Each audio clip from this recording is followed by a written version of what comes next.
All right, item number 12 this evening is the appeal of the Planning Commission denial of the tentative trap maps 17784, the design review 2013-16, and certification of subsequent environmental impact report prepared, regarding ETCO homes and the Lakeview apartments. And at this time, I'll open the public hearing and have a staff report. Thank you, Mr. Mayor and members of the council. Tonight is to hear the appeal of the December 9th, 2015 action of the Planning Commission to deny the proposed 149-unit apartment complex known as Lakeview Apartments. I'm going to go ahead and turn it over to Mr. Brantley to organize the staff report. After Mr. Brantley, we would encourage the applicant to comment and then turn over to public comment after that. So with that, I'll turn over to Mr. Brantley. Thank you, Mr. Plone, Mayor and members of the council. I also would like to ask our senior planner and project manager, Greg Raymer, to help us with the presentation this evening. As Mr. Plone mentioned, this item came before the Planning Commission initially on November the 18th for a public hearing, and it was continued to December 9th. For the 149-unit 2- and 3-story apartment project proposed at the south end of Lakeview Avenue at Mariposa at the southern limits of the city. The applicant's application requests three approvals. One would be a subsequent environmental impact report, which is the CEQA analysis for the proposed development application. Secondly, a tentative track map 17784 to consolidate the existing lot configuration of the property, which I believe is 5 lots, into a single lot in preparation for development. And then thirdly, a design review to consider the site planning and architectural design for the proposed project. As noted, the Planning Commission reviewed this matter at their November 18th and December 9th meetings, and after taking significant public testimony at both meetings, they deliberated and made a decision to deny the project without prejudice and directed staff to come back with resolutions to that effect on the December 9th continued public hearing. The project was subsequently appealed by the applicant on December 22nd, 2015, and staff did prepare a comprehensive staff report for this evening's hearing, and I would like to ask Mr. Raymer, our senior planner, and the project manager for this application to go into a little bit more detail about the project proposal, including the site plan, the layout, a little bit about the architecture, as well as to kind of recap in brief what the Planning Commission's determinations were at their December 9th public hearing, and in particular the basis for their denial decision. Mr. Raymer? Thank you, Mr. Brantley, Member City Council. Again, this was a project that was before the Planning Commission on 2 occasions, November, December of last year. After public testimony, the Planning Commission denied the project. There were 5 main reasons for denial that the Commission noted. One was the oil well operation on site, fire safety concerns, traffic-related impacts, aesthetic impacts related to the buildings adjacent to Lakeview Avenue, and also unknown impacts related to off-site oil wells that were never identified.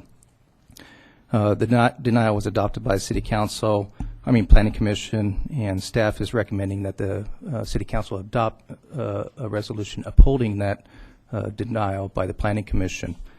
Nicole Morris with PlaceWorks is here to answer any questions regarding CEQA. I'm here to answer any questions regarding the project itself. I have a few slides if Mr. Alders can show that. These are just generic. Oh, here we go. Mouse is there. This works. Generic slides showing the project area. This is an aerial view project site with the boundaries, lake bed to the east, Placentia to the west of the project site, and south is Anaheim. Next slide. This is basically this layout of the project. There's 4 buildings, all 2 to 3 stories in height. There's a rec facility, pool, gymnasium, basketball courts. Next slide. Main access to the site will be off Lakeview, in parallel with Mariposa Avenue. If approved, there would be an intersection at the Lakeview and Mariposa intersection to allow for horse crossing and safe ingress and egress to the project site. Next slide, please. This is just a simulation of the project as viewed from the Lakeview and Mariposa intersection looking to the southeast. And again, this is site plans showing the rec facilities, the pool, spa, decking, the gym, sports courts. Next one. This is a rendering of the building all the way to the south west of the property. It's a 2-story that transitions to a 3-story. This was the applicant's attempt to address design concerns and meet the design standards that were adopted by the City Council for these multifamily developments. And another slide. This is internal of the site. Again, a photo simulation of that view. And then last slide. And again, this is the plant palette, site planning. Again, this project was reviewed by the Planning Commission on 2 occasions. It was denied by the Planning Commission for a number of reasons. Staff is recommending that you uphold the Planning Commission's decision and adopt a resolution tonight denying the appeal. And I can answer any questions the council may have. Mr. Mayor, if I could just add that, again, we do have Nicole Morse from PlaceWorks, who is the city's environmental consultant for preparation of the CEQA document, which was a subsequent environmental impact report. So any questions related to that, certainly feel free to call on Nicole to help with those answers. And the rest of the staff that have been involved in the project are also here this evening to help assist with any questions that you have, including our Public Works Director and myself and the City Manager and the City Attorney as well. So with that, I understand the applicant has written statement and perhaps some handouts that they want to provide to the council, and we can take any questions from council at this time or move forward with the applicant's portion of the presentation. What's the council's pleasure? Would the council like to ask staff any questions at this time or move on to the testimony? I would prefer to hear all the comments before we get into our questions. Thank you. Very well. Let's move on.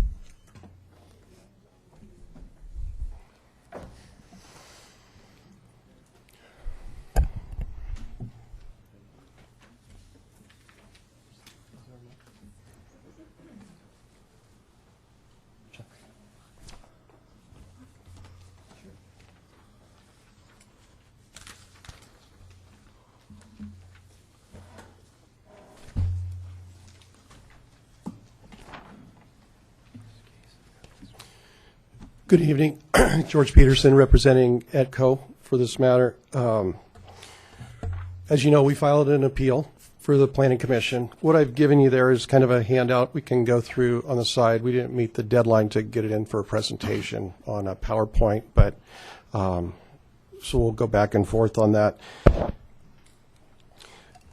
As you know, in our write-up for the appeal, we feel strongly that all the wells were identified on the site plan. The 100-foot setback is not necessary, and we'll go through that on why. And that the OCFA approval is evidence that the setback is not necessary. And what I've included in your handout there is examples on how it's done in Brea on the Blackstone property, how it's done in Placentia, and actually there's 4 sites that we quickly identified in Yorba that are within the 100-foot setback as well. I think part of the problem is everybody thinks that the oil wells actually drove the design of this project, and it's pretty much the design guidelines drove the design of this project, which in section 2.3C4, it says to place the buildings to the perimeter of the site, which was done, and internalize the parking, which was done. It's convenient that the oil wells are in the center of the property, but it has always been our understanding to add new technology to those oil wells and make them submersible pump wells and get them down within a 50-foot radius. As you'll see on the pages there, and I would just go to page 20 on the representative of the Standard Pacific project at Blackstone. There's 211 wells on that site for their development. They put them all into submersible pumps. I talked to Standard Pacific today. They think it's a great idea and it works well. They have no complaints. Their maintenance is once every 3 years. It lasts approximately 3 days. In this staff report that I read, it says, and the Planning Commission's opinion was that an annual maintenance would interrupt the daily activities of residents. Well, it's actually a 3 to 5 year maintenance that lasts about 3 days. And the rest of the time it's open. And as you see on these sites in the Brea example, it's a concrete slab covered with a grate. The radiuses are 50 feet to the homes. The residents actually enjoy the open space next to them, and the kids play on these lots. In the ETCO presentation, we're actually gating them.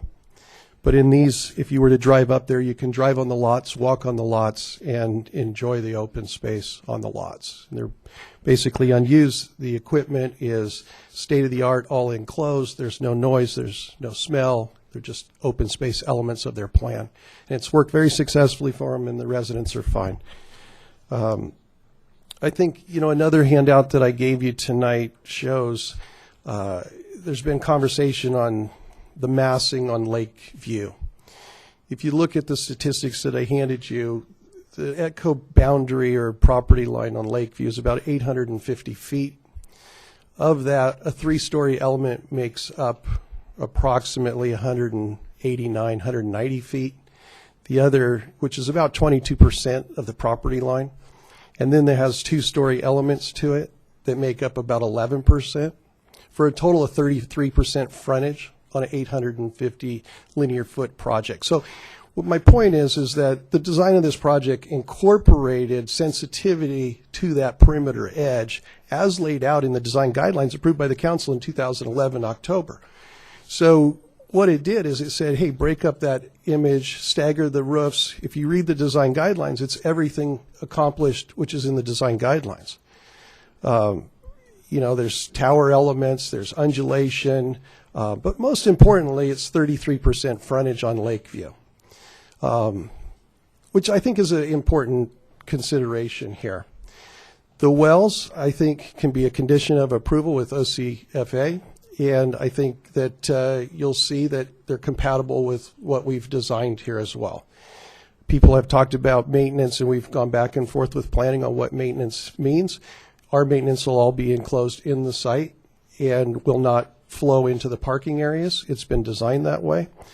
And I'm really just trying to summarize the two issues that I saw, because I really don't see that the planning, commission understood fully what the facts are of the site. And I think that, if you were to go through and question PlaceWorks on the CEQA document, I think it was more than adequate and legal for what they were asked to do. In fact, along the way, when we had responses for comments, which started in June, and it ended in December when we had our hearings, we spent 6 months responding to comments. And in that 6-month period, the comments came up, well, you need to do more hazardous tests. So we said, fine, and we paid the city and their consultants to go on the site. We didn't know what they'd come up with. What they came up with is a clean site. And it's been 85 years in the making on that site since they did oil, and that site is clean. So we said, okay. And then at the next hearing, we said, well, there's more oil wells on site. So we said, all right. We hired a surveyor and said, go find them. Well, they're off-site. Both of them are off-site that they told the Planning Commission were on-site by public testimony. That's all right. We found them. We actually, in that package that I just gave you, I gave you all the abandonment letters from Department of Oil and Gas from 1975. Today, those sites aren't even on Dogger. We uncovered those. So what happened was we went back and dug, and it looks like, there's an overlap between when they did those closures and when Dogger actually went into business and started gathering data.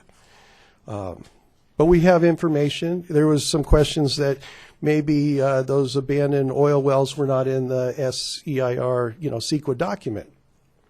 They actually were. They were in the Dahlgren study. They were laid out in the technical appendices. I think you can ask Placeworks that. So they existed. They were there. They were there in a phase 1 study. As far as an impact to our site, it's a minor condition of approval to do a 10-foot radius around the abandoned well that's closest to the site. It's not on the site, but during construction, if we were to find anything, we would clean up the soil, make it cleaner than it would be today. But it's a minor change. It doesn't affect moving the buildings. It doesn't affect changing anything. It's just a 10-foot radius, so you have access to get back to that well if you needed to. But it was abandoned in 1975, so it's a pretty old well. I think there's also information in the SER where there was soil testing done and borings on that area. I think it's an AB Science study from 2005 is also in the EIR. So I think Placeworks can also confirm that. So there was nothing inadequate in the EIR that would say that it shouldn't have been approved. It's just that nobody spent the time to call up the experts and say, is it in or is it not? Because I think they'd confirm that it was. What I wanted to show you tonight is some of the technology that's being done in adjacent cities to Yorba Linda, as well as in this report it talks about oil in general. One of the things that we looked at is since 1980, Orange County's been pumping about 15 million barrels of oil, and today out of these wells are taking about 1 million gallons a year on 8,300 well sites in Orange County. So what we did is we went back here and got some more information. I mean, there's been on these well sites, there's no incident reports, there's no hazardous reports, there's no AQMD. We've done Public Records Acts. We can't find them. There's nothing. So everybody says that it's hazardous and all this. That information doesn't exist. So when people came in and laid out the facts, they weren't the facts. So we're presenting that to you. I'm not going to spend the time to walk through every page here, and I apologize that it isn't on a PowerPoint.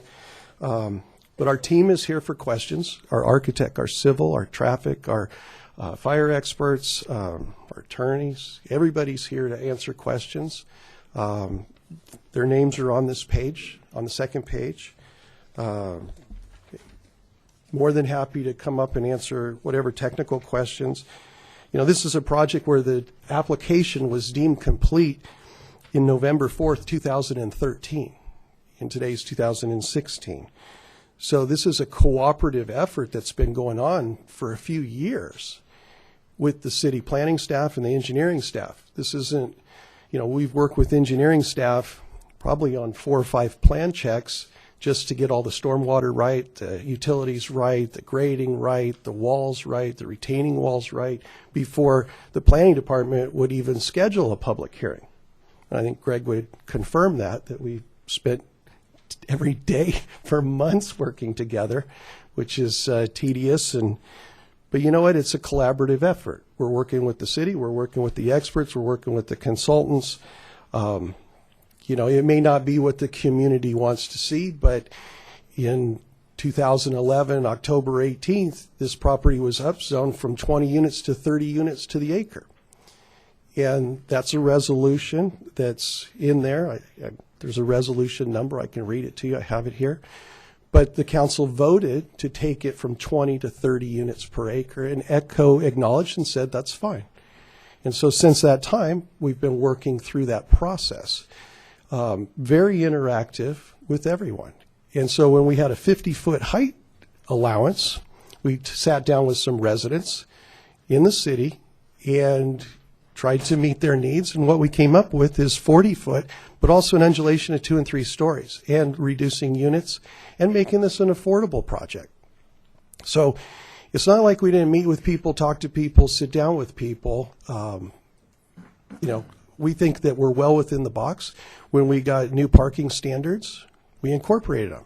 And now we have, 9 parking spaces more than what we had, were required to do. And that's also in this document. So every time something came to us, we seem to have incorporated it and worked with it. We've had no comments that said, hey, you can't do, 100-foot radius. There's 4 wells on site, and 3 of them are within a 100-foot radius. With the new technology, we can actually go down to 50-foot radius. And there's a diagram here that shows that, and you can show how insignificant it is to the site when you just put 50-foot radiuses around all the wells. That's, again, a condition of approval with OCFA. The city has the ability to allow that.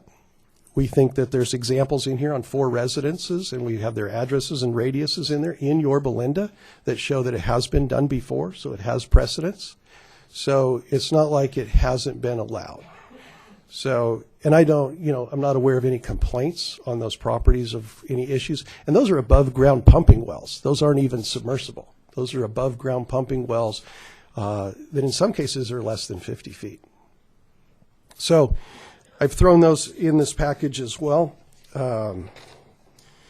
We went into the planning commission meetings initially, and I would back up and say, Greg, I think we had a meeting on June 10th of 2014 with Planning Commission and the Traffic Commission on this project. So it's not like we haven't, and the intent of that meeting was to have a workshop in between the public comment period of the EIR to incorporate even more comments and to reach out to the public even more, which we did. We went in, and I'll just read, overall, staff believes the design and architecture for the proposed project is consistent with the multifamily residential guidelines. Staff has no additional concerns and supports the building architecture as proposed. So staff had all kinds of great comments for us in the staff report. Some stayed, some, got flushed out, but overall, I think it was a collaborative effort, and we felt like this was the best plan for the site. It's buildable. It's suitable for this site. It works with this site. And it fits within the box that was developed by the city council, which allowed a density, a height, and setbacks. Basically everything, that says, here's what we want you to work within. So this project works within that and doesn't require any variances.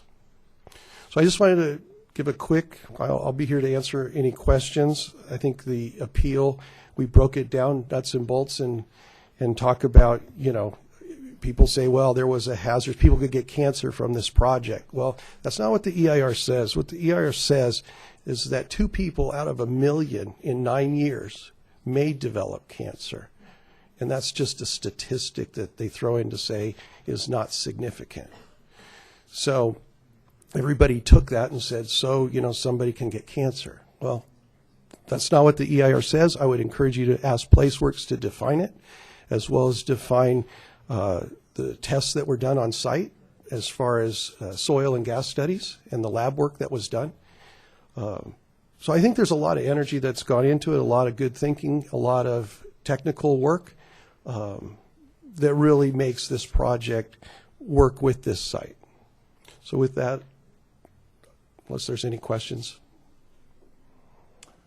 Mr. Peterson, I want to advise you that after public comment, you and your staff will have a chance to make any rebuttals that you'd like, just so you know that. And we'll proceed, unless you have any other comments, we'll proceed to our public comment. Our entire team is here to discuss any questions that you have as well, if you want to dial down into anything specific. Okay. Does council want to raise any questions at this point, or hear public comment first? Council? If I can ask a Certainly, Mayor. right now. Sure. Because it just caught my attention. And it'll help me process as we go through. I'm looking at your package here. Then I got this abbreviated form, which I appreciate you gave me for truck access wellhead. And then I'm looking at this map. Right. And all of a sudden, I feel like I'm looking at a brand new map today, sort of. And the reason for that is, see this parking right here? When I take it over here, that's where the tot lot is. So Are we talking about two different maps? 'Cause here's the I oil can't well. see behind Mark, but, and I'm having a hard time seeing anyway, but It is on the that- map, and it just caught my attention, like, literally while you were speaking, and I was trying to go through it, but here's your oil well. yes. See, with parking, right? And then over here on this map, and the one you just gave us, I don't see parking here next to the well, but I see a tot lot. Are we giving me different rendition? I don't know what Greg put up there, but there has been iterations going beyond that have opened up some of the well areas and moved some of the parking, and it's just kind of moved. So I don't know what package, just like that was from June of last year. It would help me a great deal if you want to take a quick minute or so. I would have our because- architect go look at it, and he can Yeah, come up the- and explain it to you and which drawings you're looking at, and if those are even the drawings that were submitted as part of the package. I just don't know. They are the drawings that you submitted. I'm not aware of anything updated, but I want to get it clear because one of the things that were brought up was the oil well, and if I'm looking at tot lot versus parking lot, it's a huge difference for me. Yeah, that's fine. I would have Greg explain it to you. But what I'm happening is, for the last 6 months, a lot of the pages and everything have changed as more comments came in, and they said, well, expand this, do this. So I don't know what drawing, if it's dated, Greg can go up and look at it and tell you, well, that was Rev 1, Rev 2. Right. Thank you. Mr. Peterson, it occurs to me that as we hear public testimony tonight, we may hear quite a number of specifics about the project. Please take good notes because for myself, I want to be clear on some issues. I'm holding my questions too. But Sure. I really want to be clear and good chance that after we get the public comment, if you take good notes, you'll have those questions answered and we won't have to, Oh, absolutely. to We can reiterate them. Go fast. Okay. All right. Thank you very much. Let's go to the public comment then. Now, folks, like I said, you have 5 minutes, and if you, I can say for myself, and I think I know my fellow council members, if you should want to stand up and just say I support what's been said or I don't support what's been said, it's equally meaningful to me. But you do have 5 minutes, and I do have a number. I've seen worse, so we'll try and get through these. Okay. Okay, so in no particular order, let's go with Dee Dee Frederick.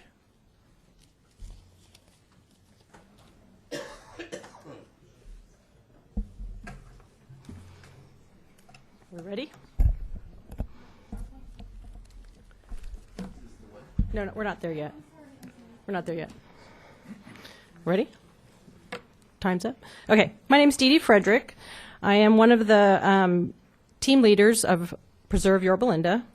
We would like to thank you for this opportunity to be here tonight. We've tried to consolidate our concerns as to not be repetitive. That's what we did for the Planning Commission. We're going to do that for you tonight, so we're not here till midnight. And at this time, though, so since not everyone is going to speak, I'd like everyone to stand, but let me tell you who I want to stand. Those, I lost my spot here. So everyone that supports our Planning Commission's 4-1 decision and our city staff's recommendation to deny without prejudice the ETCO project, please stand up now.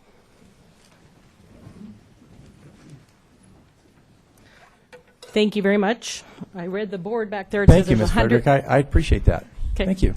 The board says 128 people, so minus maybe a row or two, plus a few standing. And don't forget, hopefully they're standing up in the other room too, to count all those. So anyway, we will be presenting 9 videos with our 9 presenters. I have a recap to make it easier for you gentlemen and Ms. Wong to follow along. And it is right here. Can I pass it over? Thank you. So that's our handout, like I said, to help you follow along. We will end with our attorney, Kevin Johnson, but at this time, I'd like to introduce our first presenter of a video, which is Melanie. Hopefully that will work with your order, but I'm not sure.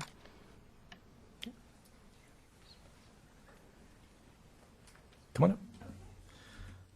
I see why you've had those Great together. dashed 'Cause it's in order. expectations. Why the city should and legally must Well, actually, my name is Melanie, and please play video 0. Great dashed expectations. Why the city should and legally must bar the ETCO project. As a lifelong Yorba Linda resident, I want only great projects here that are responsive to city and public concerns. I'm not alone in this desire, and now remind you of statements council members made at a December 2013 hearing attended by ETCO and other developers. Mr. Anderson cautioned that developers should not try to just build the most profitable market rate housing they can, and must propose developments that do not take away existing property owners' home values. Mr. Hernandez said, Lakeview, Mariposa is a gateway into the city, so it should have an impressive look. Developers of infill sites have a lot more accountability and responsibility to neighbors who moved in expecting things would stay the same way forever. Projects that are not a good fit for the area will have to be extremely mitigated or else denied. Mr. Lindsay said, my word is my bond, and he put all developers on notice that projects must be great, not just average, and pledged not to be helpful or a friend to any development that does not meet the city's and public's concerns. In a November 2013 hearing, council members acknowledged that the city should live by the representations made in its Measure I video, which included photos of nice 1- and 2-story houses, not 3- and 4-story high-rises. ETCO's project does not meet any of the council's above-referenced great expectations, nor does it respond to the public's repeated concerns. The Planning Commission voted to bar the project based on, among other things, the project's hazardous and inharmonious nature and the detrimental impacts the project will have on the neighborhood. Even ETCO must realize the project is neither great nor responsive, because at a recent Planning Commission hearing, Mr. Edibar said he looked up the names and addresses of the public speakers. He accused the speakers of using bully tactics, and he complained that he's been hearing the same thing over and over again for the last 3 years. Given the ramifications of tonight's decision, I did my own in-depth investigation into relevant facts and law. While the following discussion applies laws to the facts, it is not intended as legal advice. Rather, it is my own personal opinion and is offered for your consideration as you consult with the city's legal counsel.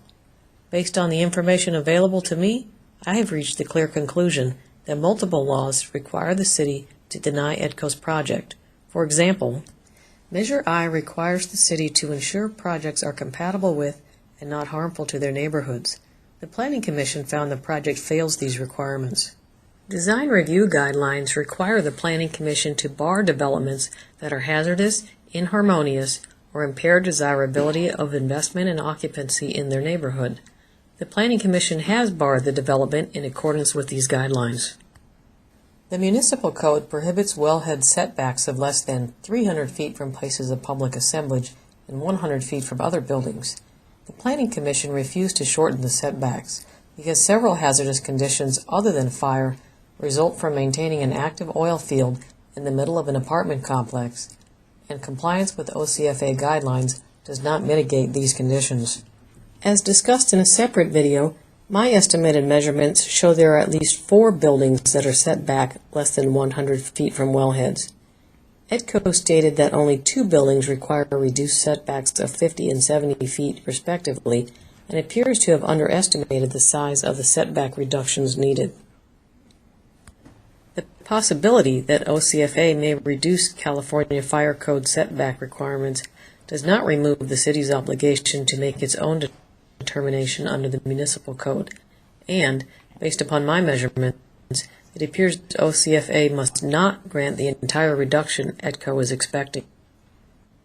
The fitness center is a place where large crowds may gather in a confined space, consistent with an assembly occupancy that requires large setbacks under the Municipal Code and Fire Code. Accordingly, should the Council somehow choose to approve ETCO's project while ignoring the law, the Council's promises to residents, and the Planning Commission's findings, I would urge the Council to carefully consider whether the fitness center qualifies as a place of public assemblage that requires a non-waivable 300-foot wellhead setback under the Municipal Code. My comment letters to you detail facts, laws, and analysis referenced in this presentation. The other videos tonight will support the overarching theme that ETCO's project is neither great nor responsive, and therefore will support the obvious conclusion that the city should and legally must bar ETCO's project.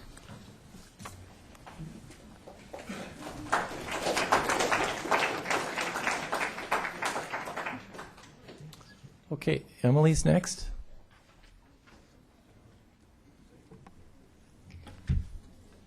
Please play video number 1. Sweetheart, I couldn't hear you. What was that? Please play video number 1. You have your instructions.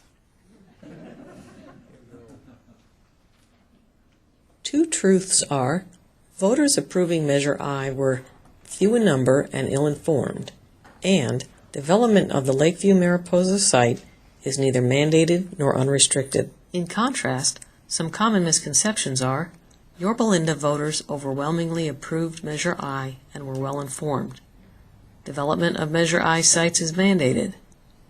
Zoning automatically entitles property owners to build to maximum zoned density and heights. Let's examine these misconceptions. Only 31% of the city's nearly 44,000 registered voters actually voted yes or no on Measure I. Of those, only a small 53% majority voted yes. The winning margin was so underwhelming that a shift of only 469 votes would have caused it to fail. Measure I voters appear to have been ill-informed based on the sample ballot guide and a community education meeting video that contained missing or misleading information.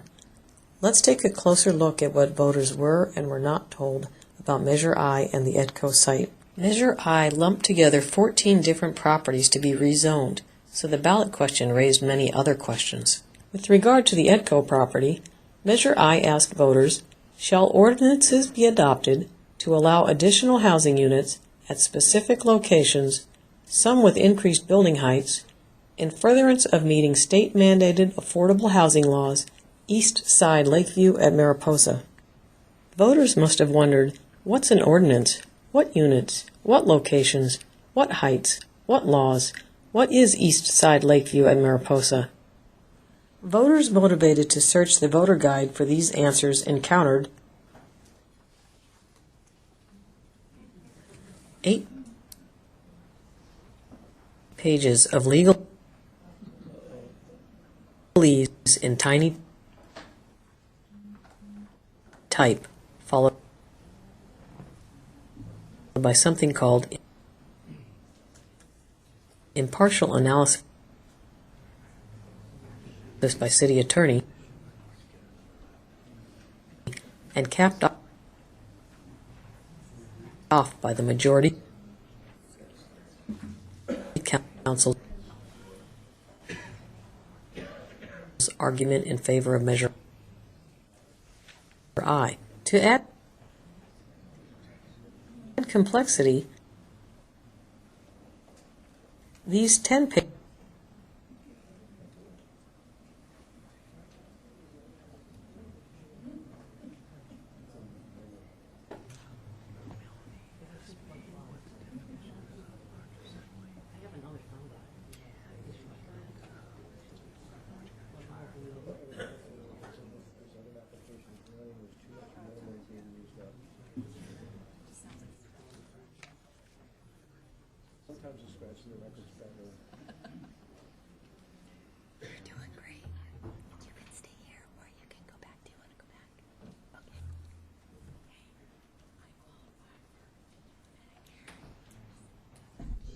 Mark, do you need a break?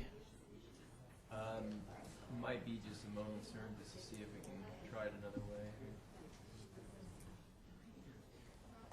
Two truths are, voters approving Measure I were 8 pages of Measure H, endorsed by different individuals. Measure I was put on the ballot because Measure B prohibits upzoning without a public vote. Measure B requires inclusion of an easily readable map in the sample ballot materials mailed to voters. However, no such map appears to have been included in the sample ballot guide. The ballot guide described ETCO's site merely as east side of Lakeview at Mariposa and provided a string of APN numbers. Many voters probably wondered what APN numbers are. Few voters, if any, probably took time to do their own research about the site location, and, under Measure B, no voters should have been burdened with that obligation.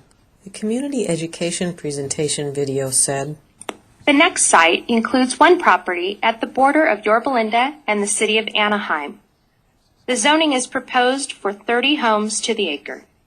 This appears to be the only specific information provided in the video about this site. Notice that the slide does not even depict the entire site or its full surroundings. The key details provided in the sample ballot guide about changes proposed for the Lakeview Mariposa site indicated that a maximum residential density of 30 dwelling units per acre and a maximum building height of the lesser of 50 feet or 4 stories would apply when the site changed to high-density 30 residential from medium-low residential. It appears there was no mention of the 10-unit bonus density that ETCO included in its original application, nor any figures explaining what ETCO's current density and building height limits were under the medium-low residential standard. How were voters to know the magnitude of this change, which increased maximum density by 1,667% and increased maximum building height by 43%? Were voters supposed to be burdened with more independent research?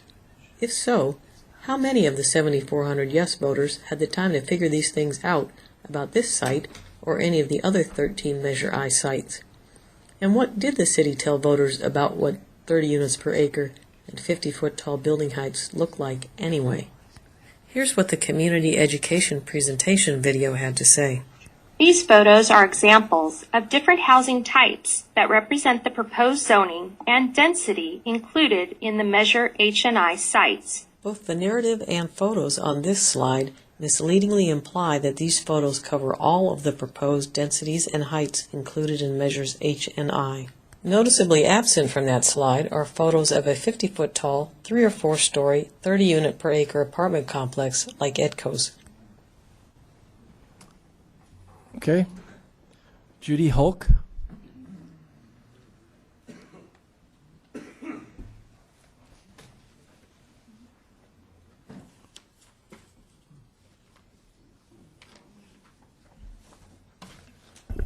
My name is Judy Holk, and I live near the lake bed. And would you please play video 2? Two Truths, Part 2. Many voters probably felt they had no choice but to vote yes on Measure I.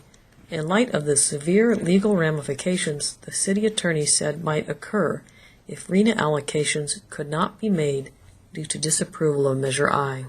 The voter guide contained no details about the physical suitability of the Lakeview Mariposa site, such as the serious safety and planning issues posed by the working oil and gas field that dominates the site.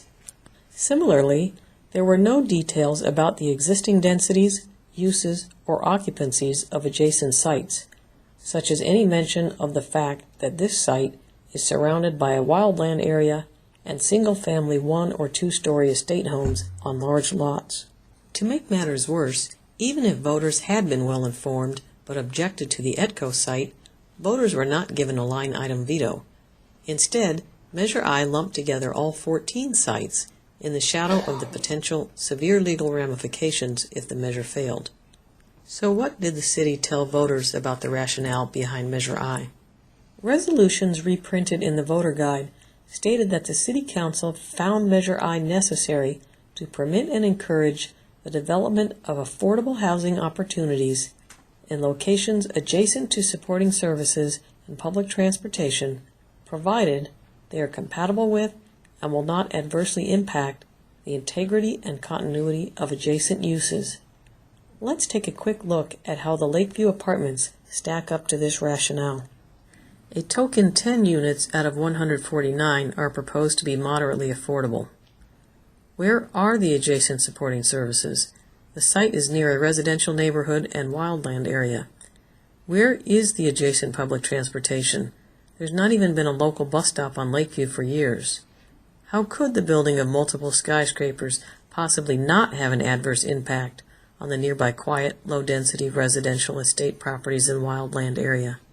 Project supporters insist voters be given what they voted for.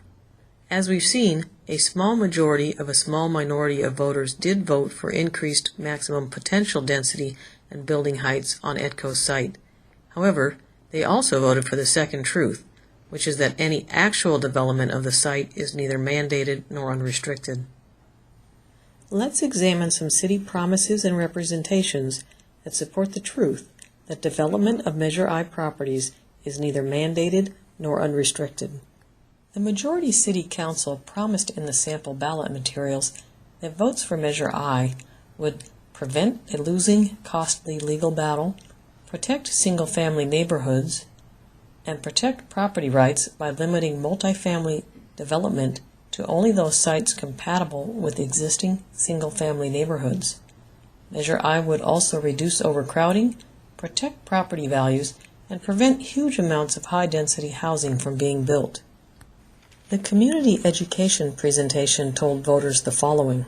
It's important to note that no site is required to build any units. There is also no requirement for any site to build to the maximum units identified. No homes are ever built on these sites. The city still has met its planning obligation and gets credit for the full number of units that have been included.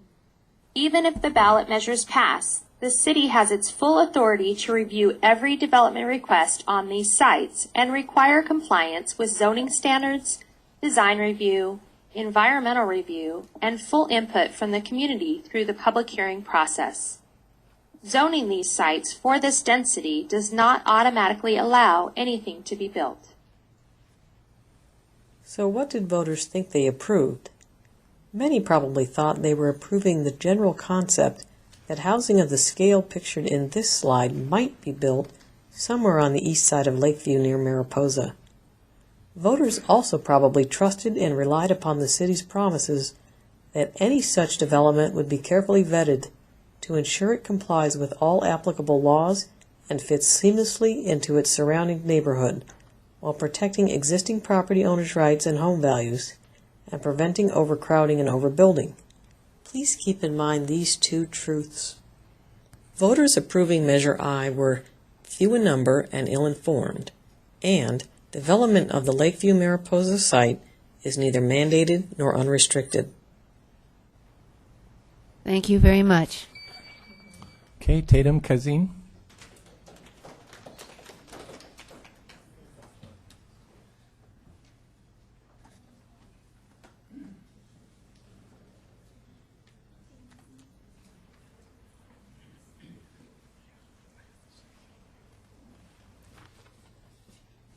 My name is Tatum Kazim. I live near the lake bed. And would you please play video number 3? Follow the law by barring inharmonious, hazardous development that impairs desirability of our neighborhood. This is the city, Yorba, California.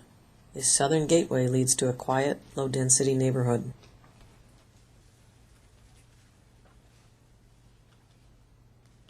Houses are 1 and 2 stories with large yards. Many have owned here for decades. Locals escape to the solitude of the nearby lake bed to enjoy wildlife and views. Residents made large investments in buying and renovating their homes in reliance on zoning restrictions permitting only 1 or 2 modest houses like theirs per acre. Then came infamous Measure I, where a small majority of a small minority of registered voters increased the maximum potential density of this gateway property based on city assurances that any actual development must be harmonious with the neighborhood. Enter the developer who has sought to push development to its limits. Legally, zoning does not automatically allow anything to be built. Rather, every development is subject to full legal and aesthetic review by the city and the public. This is where we come in. We are the neighbors. We carry common sense, as well as intimate knowledge about what fits our neighborhood. We've invested significant personal time as well as money on expert advice to demonstrate for city leaders and staff that this project is inharmonious, hazardous, and will forever impair desirability of investment and occupancy throughout our neighborhood. We're glad the zoning code legally requires denial of developments that are inharmonious, hazardous, or impair desirability of investment or occupancy nearby. We're also grateful the Planning Commission fulfilled its legal duty by denying this project 4-1, based on many factors, including these. Here are a few words from Commissioner Mole on some of his reasons for denying the project. I also recognize that Measure I allowed you to inherit more land rights than you had previously. And, approximately 7,500 people in the city of Yorba said you can develop 30 units per acre, up to 30 units per acre. But it didn't say you could do it in an irresponsible way. And I know that's a big word to place on the shoulders of a developer. But I see that you're trying to serve two masters at one time. You're trying to develop at the highest density possible for a project while not maintaining an oil well, but an oil field. And I don't see how we can take a parcel and place it at the highest density possible and maintain oil well operations. When the public voted to give that density component, they didn't take into consideration all the factors and problems with the site. I think that the average person would have considered the oil operations are done, capped, and completed, and then you would move on to develop. And I think that everyone here would agree that if you didn't have an open operating oil field on the site, that the development might look quite different. And in fact, this plan forces you to push all of your units to the perimeter of the property, substantially raising the height of the buildings. In the design review process and architectural standards, we talk about height restrictions for projects like this. And the spirit of that is to create some type of ceiling for those that live around it. And the way that your project is situated next to Lakeview, it actually creates a much higher effect when you're traveling from the street side.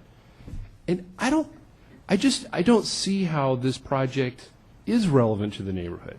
I value your property rights. I value your right to be able to develop the property, and I think that you should develop something there. But it's got to be responsible with the neighborhood that it's being developed in.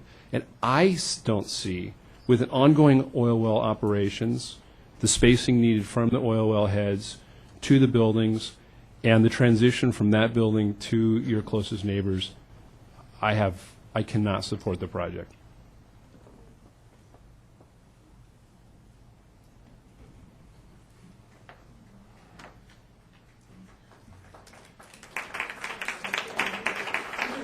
Lauren Schroeder.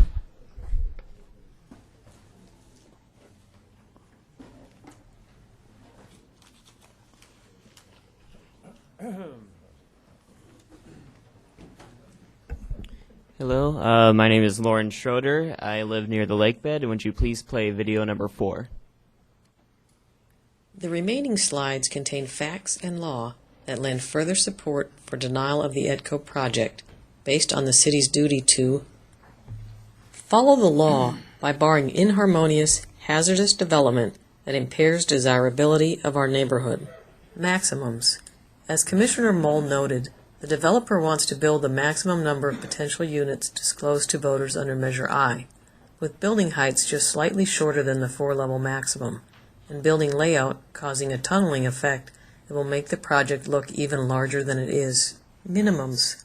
On paper, parking exceeds minimums by 9 spaces or 2%. In reality, some spaces must be blocked to accommodate oil worker access to active wells.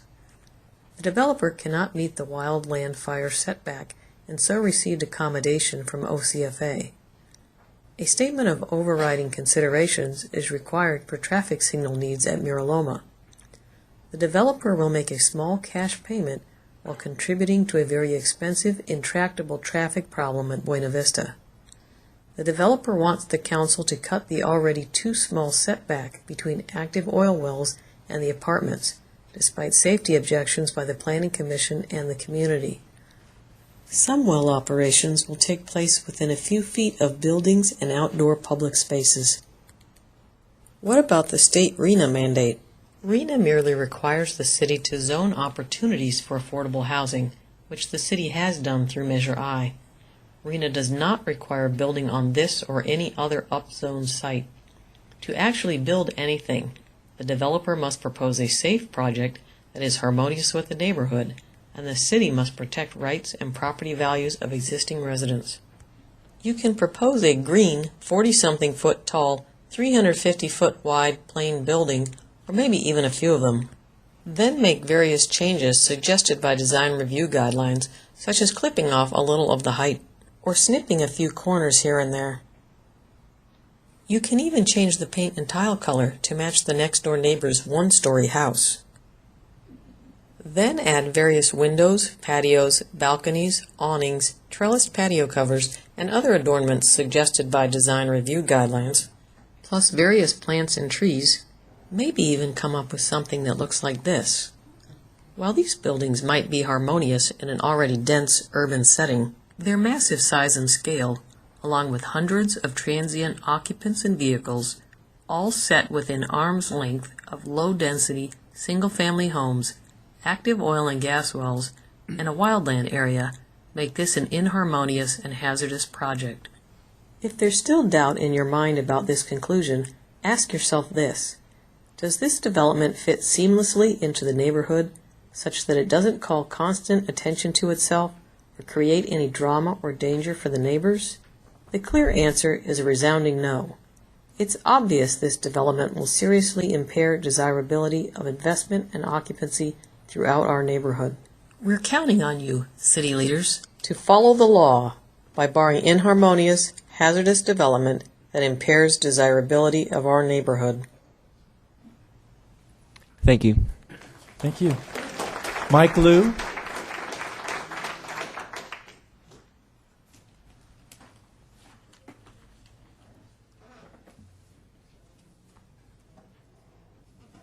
My name is Mike Liu. My wife and I have lived in Yorba for 39 years, and we live near the lake bed and this development. Could you please play video number 5? Protect people and property. Bar this hazardous development. The Yorba Municipal Code legally requires the Planning Commission to bar any hazardous development. Generally, something hazardous involves or exposes one to risk of loss or harm. The ETCO project at Lakeview and Mariposa contains an active oil field squeezed into the middle of a proposed apartment complex. As a result, this project involves multiple hazards that expose many people and much property to serious risks of loss and harm. Hazards that are certain or virtually certain to occur on this site include toxic materials, aesthetics, noise, smells, traffic issues, and parking issues. Other hazards like emergency access and evacuation issues, explosions, fires, rig collapses, and falling and flying projectiles are less certain to occur, but that doesn't mean they can't or won't happen. And if and when these hazards do occur, they will be devastating to people and property. The city's municipal code generally prohibits erection of a building within 100 feet of any unabandoned oil well, unless the city determines that the use or occupancy of the particular building does not require the 100-foot setback, and adequate structural and fire safety features are included. The term building generally includes any roofed structure supported by columns or walls and intended for shelter, housing, or enclosure of people or property. The 4 red circles show the minimum 100-foot radius setback around each of the 4 active wells on the site. The Planning Commission denied ETCO's request to cut the radius of one circle to distances as short as 50 feet. To cut the setback, the city must make a risky finding that it is unnecessary to have a 100-foot setback between working wells and various buildings on ETCO's site. In contrast, to bar development, the city need only make a prudent finding that the proposed development is hazardous. Let's look at who and what are exposed to hazards from the oil field operations. Here are approximate setbacks between wellheads and various people and property as estimated with the ruler on ETCO's October 2015 plans. Let's first focus on the buildings, which pursuant to the municipal code definition cited earlier, appear to include the 4 apartment buildings plus the fitness center and the partially above-ground parking structures. All of these buildings are within less than 105 feet of one or more wellheads. It appears that Building 4 may actually be closer to 43 feet from a wellhead, and that the Building 4 parking structure is approximately 33 feet from a wellhead. Besides multiple buildings, outdoor spaces to be occupied by people or property within the 100-foot wellhead setback include an outdoor lounge at 94 feet, the fitness center covered patio at 86 feet, the tot lot at 60 feet, parking lots at 30 feet, walkways and the sole road at 22.5 feet, the pool deck at 19 feet, and the basketball court at 15 feet. It's important to note that well operations will occur at even shorter setbacks than those shown in this chart, because wellhead setbacks are measured from the center of the wellhead rather than from the edge of the well enclosures. For example, the well enclosure wall for well number D abuts the parking structure in level 1 of Building 4, with apartments set back only about 10 feet from the well enclosure wall. Given the typical derrick height of 96 to 110 feet, even the standard 100-foot setback seems absurdly hazardous when applied to this site. Next, we'll look at some of the many hazards that will or may harm these people and property. Thank you. Ronnie Stahl?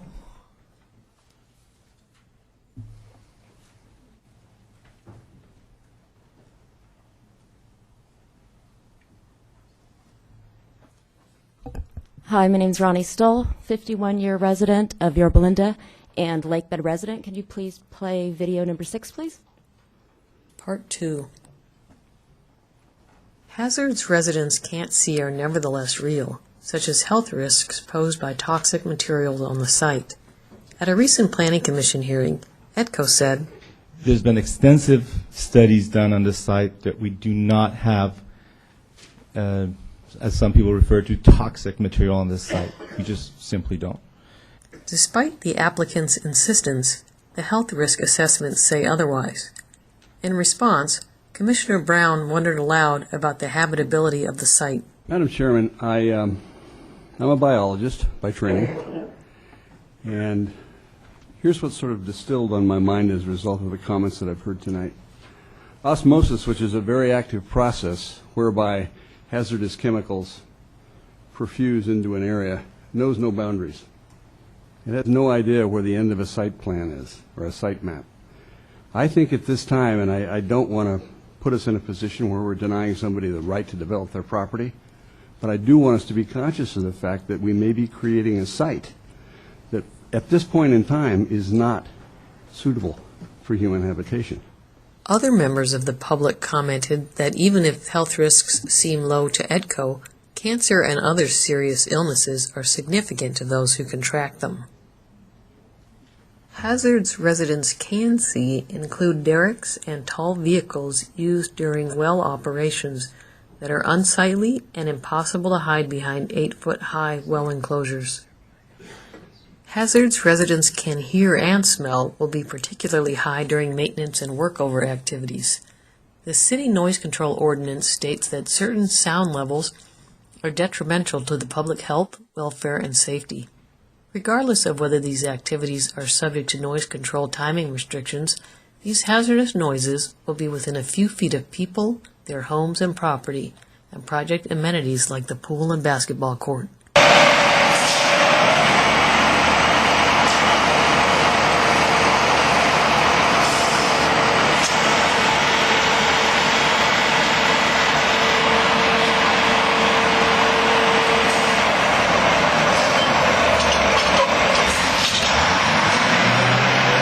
Residents will also get to experience traffic and parking hazards and inconveniences. ETCO's plans show oil rigs and service worker vehicles driving through the main entrance and only road for residents through the complex. Workers will need to block resident parking spaces to maneuver through sliding enclosure gates. There's no guarantee the tight quarters of the well enclosures will accommodate all worker vehicles, rigs, cement trucks, etc. involved in workovers or abandonment. As quoted later in this presentation, planning commissioners expressed concern that residents' lives are at risk if emergency responders cannot gain easy access to and within well enclosures, especially if they're crowded with worker vehicles. An OSHA training institute instructed participants that vehicles not involved in operations should park at least 100 feet or the derrick height away from a wellbore. If they're worried about worker cars being too close, why not worry about residents and their cars? If workers can't or shouldn't park in the well enclosures, where else can or should they park? Experts also recommend maintaining a clear fall safety zone at least as tall as the derrick. Online research shows that a typical workover rig derrick is 96 to 110 feet tall. ETCO's plans have some well enclosure walls located only 10 feet from wellheads. This seems extremely hazardous to workers and residents because there's not a sufficient fall safety zone. There also may not be sufficient space to properly anchor the guy wires using sound engineering principles to ensure safety and stability. 60% of fatalities during oil and gas well operations result from struck-by hazards. These hazards include guy wires snapping and slicing whatever's in their path, which often leads to derrick collapse or dangers from shifting rigs. Other struck-by hazards include metal rods or other equipment and materials falling or flying through the air, as well as people and property being struck by high-pressure lines or unexpected releases of pressure. Hazards from shifting rigs that are improperly guyed can endanger both workers and residents. Thank you. Lisa Taylor.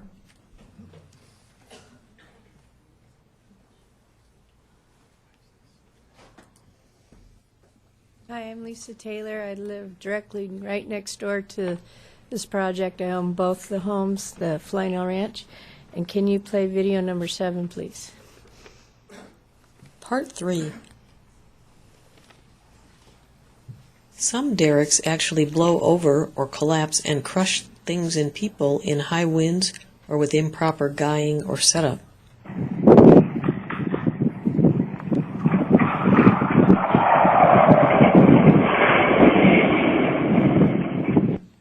These photos depict a 2013 accident in Australia where workers preparing to abandon a gas well thought they had bled all of the pressure out of the well. Pressure rebuilt behind a temporary plug, then forcibly ejected 600 feet of steel drill pipes, which landed around the workers. A very long drill string whipped around in the air, a fire started, and extensive property damage occurred. Oil spills or sprays can also endanger workers and residents. For example, a workover rig crew in North Dakota lost control of a well they were trying to bring back into production. Pressure blew a piece of well tubing out of the casing and up into the rig's tower. For 2 hours, most of what was blowing out of the well was gas. After that, it was a mixture of oil and other fluids, causing a widespread spill and cleanup in the snow. A similar spraying scenario is depicted in this video.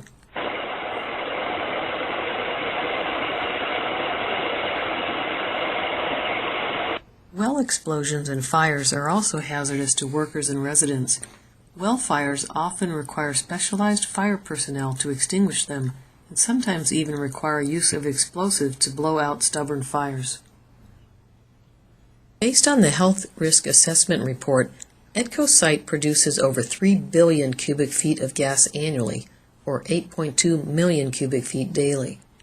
If the daily gas production somehow released all at once, a gas cloud reaching nearly 38 feet high, the approximate apartment roof height, could cover every square inch of the 4.99-acre site. ETCO has denied that emergencies could result from serious hazards like fires, gushing, or explosions on the project site. Another person mentioned oil wells flammable. They're not flammable. That's proven. It's fact. The oil wells are not flammable. Here's another exchange between ETCO and Commissioner Mole to give you the flavor of the Planning Commission's repeatedly unaddressed concerns about other serious hazards in the proposed development. You know, you hope that there's never an emergency, but part of the responsibility of this body is to make sure that we're planning appropriately. And I I have a hard time envisioning how emergency vehicles for a damaged wellhead get in and out of this environment without really hurting the people who are living in this community. Yeah, so I will address that, and I think we have our fire expert here as well. We didn't quiz him on this before, but everything I know from the oil operations and the type of wells that we have on this site, these are very low-level, low-producing wells. They produce anywhere from maybe 5 barrels to maybe 10 to 15 barrels a day. If the pump is turned off, nothing will come out of the ground. There's no pressure on it. You have to force it to come out of the ground. When it comes out, it's so thick that it does not burn. So it's not the kind of thing. If you look at the gushing oil in Florida and in the ocean, and if nothing like that will ever happen. The most ridiculous thing that might ever happen here is if they're doing some work, they might when they're laying the pipe on the ground, some oil might spill on the ground, and they have to clean it up. But they're very careful, and they're guided under Orange County Healthcare and fire department. So they have their operations down. So I don't think you ever have to worry about an emergency arriving as a result of a well blowing up. It just doesn't happen. Notice ETCO never mentioned the potential pressure or explosive and flammable characteristics of the large volumes of gas being produced by each of the 4 wells. Emergencies generally are not planned or expected. Clearly, however, oil and gas well operations are inherently hazardous activities that very well might subject residents to emergencies and serious risks of harm and loss, even if workers are as careful as they can be. Tight spaces around wells can increase risks of harm and loss. Here's what ETCO said about that. And the other thing is, we don't have homes all the way around it, albeit we do have it on 3 sides, but it's not as constricted as one might feel like it would be. Thank you. Heidi Larson.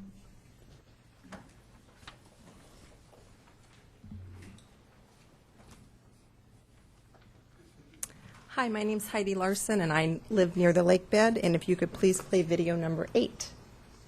Part 4. As you just heard, ETCO insists the tight spaces are not a problem or hazard, and that Yorba Linda should reduce its required setbacks because ETCO can probably get setback reductions from the oil producer and OCFA. While Yorba Linda's standard 100-foot building setback can be reduced in appropriate cases where use or occupancy of the building makes such a setback unnecessary and special precautions are made, this case is not appropriate for such a reduction, even if ETCO is successful in getting reductions from other parties. The municipal code contemplates that the city will use its own prudent judgment and not just rely on others' judgment. You just heard ETCO tout Greca's careful and safe operations. However, Internet searches reveal numerous serious safety and environmental-related legal actions have been brought against Greca and its affiliates over the last decade or so. It appears many of those actions resulted in penalties or fines, as well as mandated changes to their operating procedures. ETCO also told the Planning Commission that short setbacks have been adequate and successful at ETCO's past development projects. However, apparently in 2014, at ETCO's Placentia Union Place Apartments project, an encroachment permit was required for Greca to service the wells.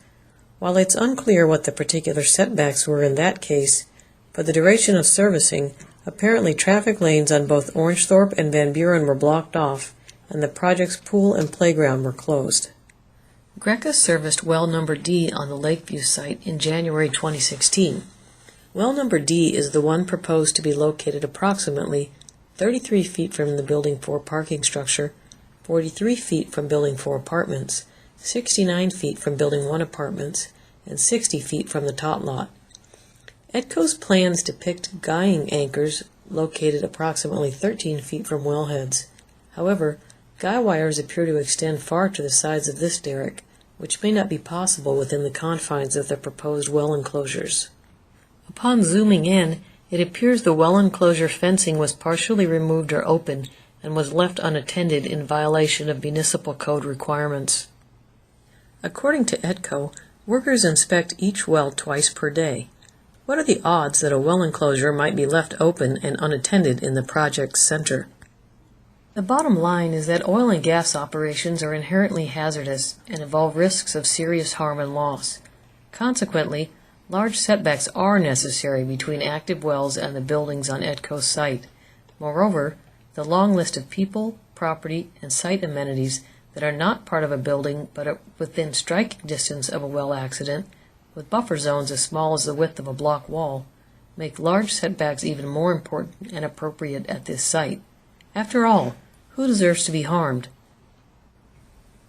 Should the people in their homes or the fitness center be subject to injury? How about kids and caregivers in the tot lot? Or people lounging by or swimming in the pool? Or playing basketball? Or in or headed to or from their cars? Or strolling the walking paths? In thinking about appropriate setbacks for this site, consider setbacks from other jurisdictions that have extensive well operations, as well as other California and Yorba Municipal Code requirements. For example, North Dakota requires a 500-foot setback between drilling and occupied dwellings or structures. Texas prohibits municipalities from drilling a well in the thickly settled part of a municipality or within 200 feet of a private residence. California considers any well within 300 feet of a residence to be a critical well that typically must have a safety shutoff device installed. The Yorba Municipal Code requires a 300-foot setback from places of public assemblage, as well as a 25-foot setback from open flames and combustion engines that may not even be met by this project. If the 100-foot setback were enlarged to 200 feet, the site plan might look something like this, which seems nearly uninhabitable. So, city leaders, will you make a prudent and logical decision to address the concerns of neighbors and planning commissioners who are striving to ensure the safety of people and property in the development and surrounding neighborhood? Or will you make a risky and hazardous decision in support of a project that involves serious risks of loss and harm to many people and much property? It is easy and convenient for the developer to say everything will go well, but hazards inherently involve risk and chance. So, it's ultimately up to the city to protect people and property, bar this hazardous development. Thank you. Thank you. Paulette Byrne.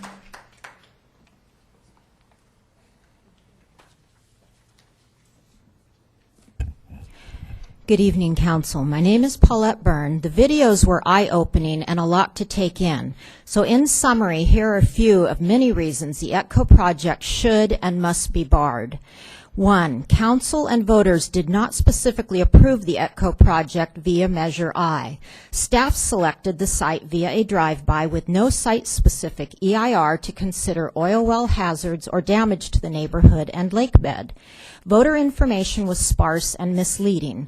Measure I and the Council promised to protect neighbors from harmful developments like this. Reason 2, many laws require the city to bar this project because it is hazardous, inharmonious, and harms neighbors. The law enables and requires the city to protect people and property. Denial of this project is required by the municipal code and the letter of Measure I because the project is hazardous and does not fit the neighborhood. Denial is also consistent with the spirit of Measure I because it is a bad bargain to sacrifice neighbors' property values and peaceful existence, tenants' lives, taxpayers' funds, and lakebed wildlife in order to build a token 10 moderately affordable units and help a developer cash in on political contributions. Reason 3, ETCO is not legally entitled to a large profit margin. The city must not waive protection of people and property just because ETCO claims compliance with laws does not pencil out for them. The project doesn't pencil out for neighbors who lose value and enjoyment of their own homes, tenants who are inconvenienced and even killed, taxpayers who fund damage awards, or wildlife that is destroyed. If development of market rate housing doesn't pencil out for ETCO in a non-hazardous way that is compatible with the neighborhood, why did they buy a piece of residential estate-zoned property with an active oil field on it? 4, small well enclosures are not feasible. ETCO's promise that all operations will be confined to well enclosures is faults. The enclosures don't accommodate guy wire lengths needed to stabilize derricks. Parking will be blocked to access enclosures. The sole road will be impacted by worker traffic, concrete trucks, and heavy equipment. Everything in the fall safety zone must be shut down for weeks at a time during maintenance and abandonment activities, including multiple buildings, parking, and most project amenities. ETCO told the Planning Commission small enclosures work fine for their other projects. They work fine for ETCO's profits, but not for residents whose pool and playground areas are shut down for weeks or for traffic on major streets that are encroached upon with K-rails. 5, short wellhead setbacks and small well enclosures are hazardous. The derricks are many times taller than the setbacks between wellheads and well enclosure walls. Even if ETCO promises all well accidents will be confined to the enclosures, would you underwrite this project by staking your life, your family's lives, or all of your assets on this promise? No. Then why would you require neighbors, future residents, and taxpayers to sacrifice their own money, lives, and well-being? Who deserves to be harmed? Reason 6, OCFA's possible willingness to shorten its setbacks is not guaranteed and does not protect people and property against many well hazards. ETCO's setback measurements appear inaccurate and in excess of OCFA's guidelines. The guidelines relate to fire safety measures but do not protect against many hazards, including falling and flying objects, crushing by derrick collapses, decapitations by guy wires that snap in the Santa Ana winds, noise, fumes, etc. The buck stops with the city for those hazards, or perhaps with the dead people and taxpayers who foot the bill if this project is approved. Reason 7, it doesn't matter how many active wells are within striking distance of homes in this city or any other city, and it doesn't matter whether or not any of those wells have exploded, caught fire, had a derrick collapse, or killed anyone yet. What matters is that the city does its legal and moral duty to protect people and property from this hazardous and harmful project. Even if some jurisdictions allow small setbacks, many other jurisdictions require larger setbacks, and our citizens are the ones who will suffer the consequences when something goes wrong. We all pay year after year for fire insurance, even though the odds our house will burn down are relatively low, unless, of course, you live a couple of feet from an oil well. Thank you. Ben Parker.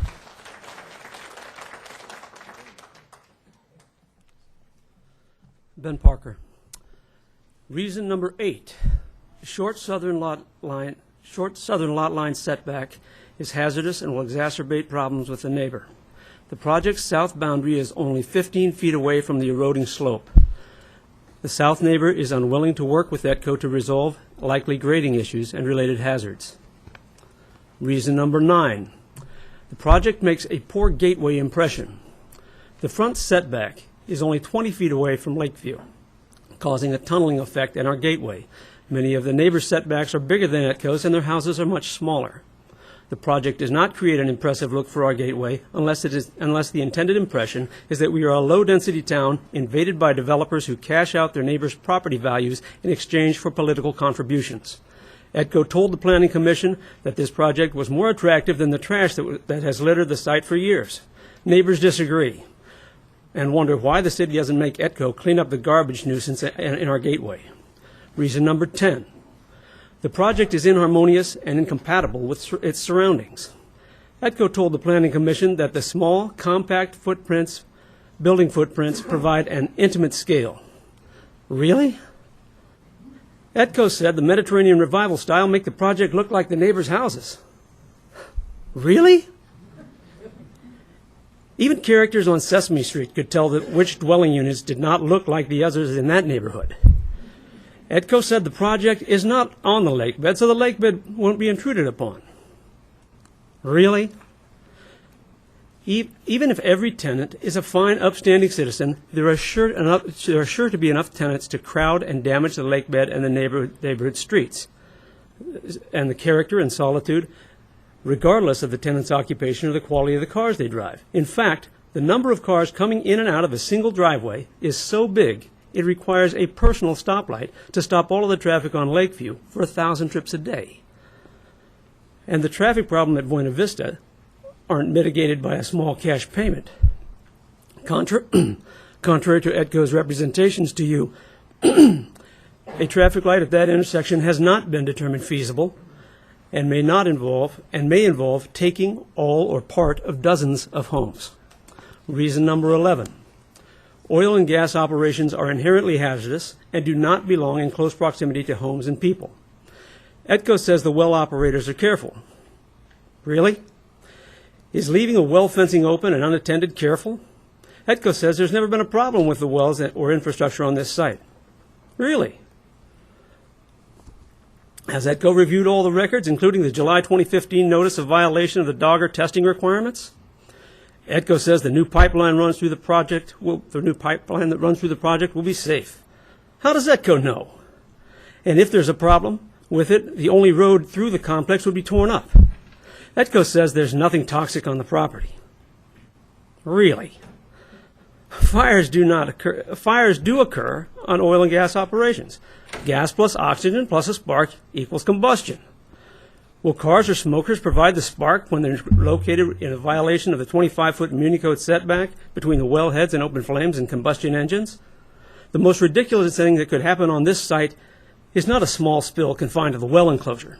Rather, the most ridiculous thing that could happen on this site is this project, if approved and built.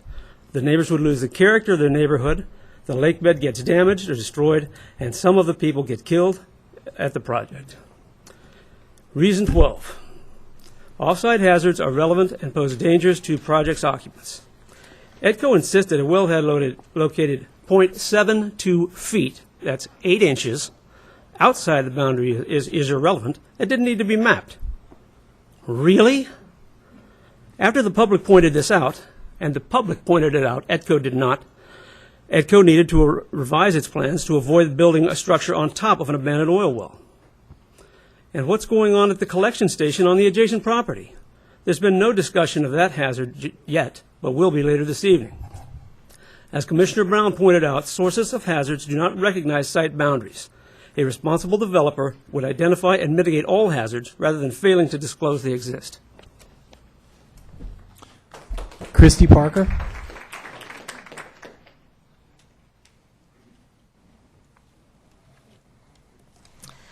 Hi, I'm Christy Parker. I've lived in Yorba Linda since before I could speak, and recently I have a lot to say. The videos and this three-part speech are courtesy of my willing forfeiture of much of my holiday season, because protecting the people and property in my hometown is that important to me. My neighbors, friends, and family, and especially my husband, share my concerns and were kind enough to indulge and facilitate my voice here tonight. Here are a few more reasons the ETCO project must be denied. Reason 13. Denial of the project does not interfere with ETCO's property rights, and approval of the project harms others' property rights. ETCO's property rights are limited to the bounds of the law. Multiple laws say the city must stop ETCO from building a project that is hazardous or harms its neighbors. ETCO has the right to propose and build a great project that's responsive to city and public concerns and complies with all applicable laws. Mr. Hernandez said in December 2013 that he would hate to see the city step in and start telling property owners what they can and can't do with their property. Really? That's the city's job, and it's the public's privilege. If it isn't, what's the purpose of the municipal code and the building and planning departments? And why even bother with the public comment process? Reason 14. ETCO has had plenty of time and opportunities to be heard and to refine its plan. The only thing that needs refining on this site is the oil. ETCO has been torturing the neighbors with its plans for this hazardous project for several years. ETCO has not magnanimously cut the project back from 159 units and 4 stories to 149 units and 3.5 stories. Voters didn't approve 159 units. And the stacked parking ETCO is doing to meet parking standards prevents ETCO from building a 4th story. So no cutback has occurred. And any offer ETCO might make to eliminate Building 4 or some other minor part of the project isn't a cutback either, because OCFA guidelines and municipal code setbacks won't allow most of Building 4 anyway. This project is so incompatible with the neighborhood that it has caused drama in our neighborhood and throughout the city and cost us tens of thousands of dollars in expert fees, and the project hasn't even been approved. The neighbors are the best judge of compatibility, and they said hell no to this project over and over from the beginning. If ETCO can take enough time to invade our privacy by looking up our addresses and then take time from its lengthy rebuttal at the Planning Commission to call us bullies, ETCO must be out of ideas that are worth our time to listen to. And if ETCO is aggravated that it has been listening to us say the same things over and over again for 3 years, ETCO must not be responding to our concerns. Some city representatives have basically told the neighbors that Yorba Linda is growing and we need to just suck it up. Well, the city is obligated to make sure growth is safe and responsible. We need a denial of this project with prejudice. Let ETCO start over with all of the knowledge we've imparted here and over the last few years. ETCO's project is too far removed from the community and the laws to salvage, and the parade of horrible facts involved in wrapping high-density housing in a tight ring around active oil wells continues to blossom everywhere and every time we look. Should you be concerned that ETCO may sue if the project is denied with prejudice, I think you should be more concerned that the neighbors may sue if you don't deny it. Which suit is more defensible? The one where the facts and law are on your side, because if you're protecting people and property in accordance with the laws, or the one where the facts and law are against you, where you're substantially harming the public in violation of multiple laws after the public has spent its time and money pointing this all out to you in living color. Do the right thing, deny ETCO's project with prejudice, and challenge ETCO once again to come up with a great project that is responsive to city and public concerns and complies with all applicable laws. Pete Frederick. I'm sorry. Michelle, I'm sorry, I was Michelle Price. Not here? Oh, there's Michelle. Hi. I missed one. Hi, my name is Michelle Price. I'm a 45-year resident. I know that's hard to believe, but I'm a 45-year resident here.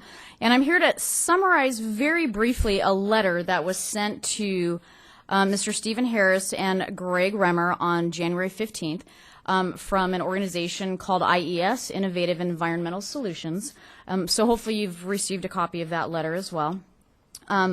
IES was recently retained by Preserve Yorba Linda to review some documents in part of the EIR due to some of the arsenics that we thought were on the site. And Principal Geologist Mr. Michael Davis did find some concerns in the report. Our expert from the IES systems reviewed the limited phase 2 report and noted that the presence of arsenic was found in all soil samples. Soil samples were taken by Placeworks. The concentrations ranged from 1.19 milligrams per kilogram to 9.28 milligrams per kilogram. Those concentrations were not compared to the current standards. The results of for the arsenic in the soil reported by Placeworks exceeds the current California Department of Toxic Substances control standards by approximately 19 to 150 times. Questions have been raised as to why the property has remained so barren for so many years. County weed abatement does not occur on the site, yet for years nothing grows. Why? If you go down there right now and look at the accumulated water from the recent rainfall, the water is not very clear. Arsenics do not decompose. They are not biodegradable. It does not move downward through soil and will remain permanently on top of the layers of soil. So we urge you to take the time to thoroughly and completely investigate the site for not only arsenics, but whatever contaminants may exist from the 70 years plus years of oil field operations. Mr. Michael Davis recommends that the Placeworks Limited Phase 2 be reviewed by the DTSC toxicologist prior to any project approval. So we hope that you take that into consideration because the soil is very contaminated. Thank you. Erica Zemanaro.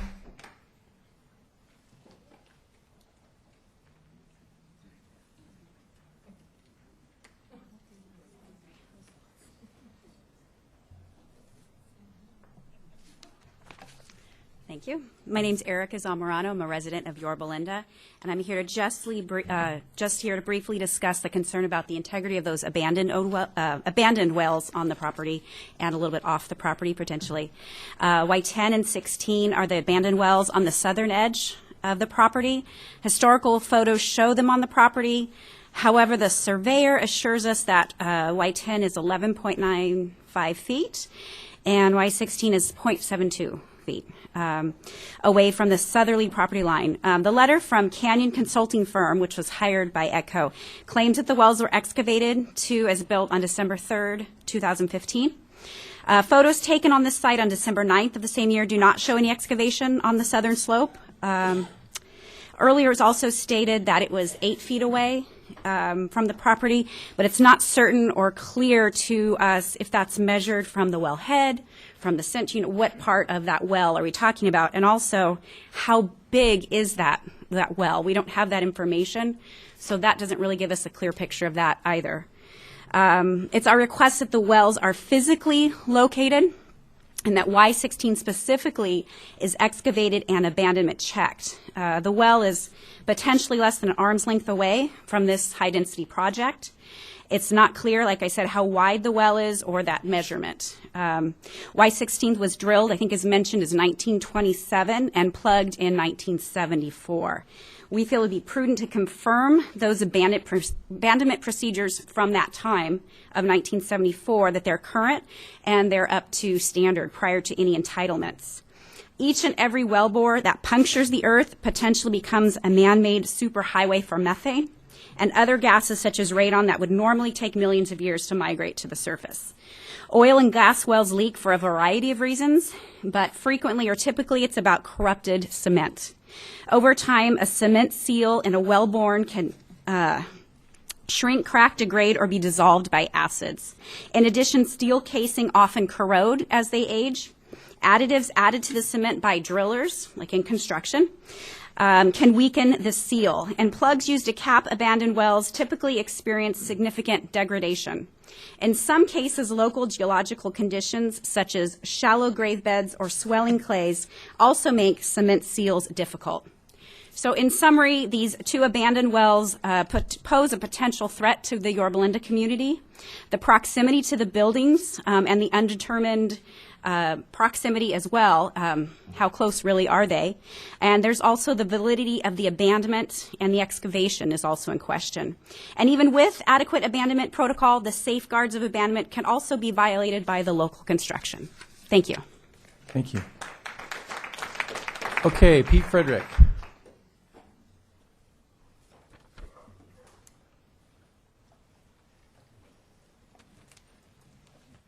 Good evening. Pete Frederick, 35-year resident, husband of Dee Dee Frederick. I'd like to bring up a few things that were not missed. Number one is in reference to parking. If you look at the 100-foot clearance required from the wellheads, that if there's any maintenance being done, it could possibly affect 55 parking locations. So if there's 55 people that cannot park, where are they going to park? In the adjacent neighborhoods? Are they possibly going to be parking in the emergency egress that is on the southwest corner, that is to be locked but only for emergency purposes, which means they would be blocking the entrance should something happen, the fire department or any rescue vehicles have to come in? I'd also like to address an important point here. I think that it's time that Councilman Craig Young would recuse himself from any deliberation or judgment on anything to do with ETCO. It appears that from documentation that we've received that Mr. Ettbauer contributed $13,000 to a PAC, and that PAC supported the election of Craig Young. Now, I understand that PACs, and I understand the law, and I understand that I don't agree with it, but that is the law. But I do think when you look at it from an ethics standpoint and from a moral standpoint, we don't need PACs in Yorba City Council voting. This is a neighborhood community. These are upper middle class people who are intelligent. If they want to contribute $500 to a candidate, that's what they do. When you bring outside money into it from a developer, and then a project like this is presented, it puts the integrity of what is going on into question.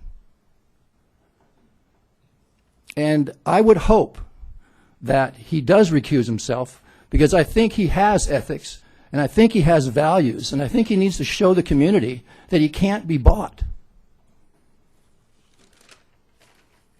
I'd also like to have a quick note, and this is directed towards Mr. Ettbauer. At the last Planning Commission meeting, after the decision was made, Mr. Ettbauer got up and gave a speech, and he directed it to predominantly the group that opposes this project, which is numbers. Many, many people do not approve this project. He said he felt bullied, and he was aggravated. See, I don't believe he was bullied. I believe he was challenged. This community is made up of individuals who are educated. And I think the presentation tonight showed we did not fall off the hay truck yesterday.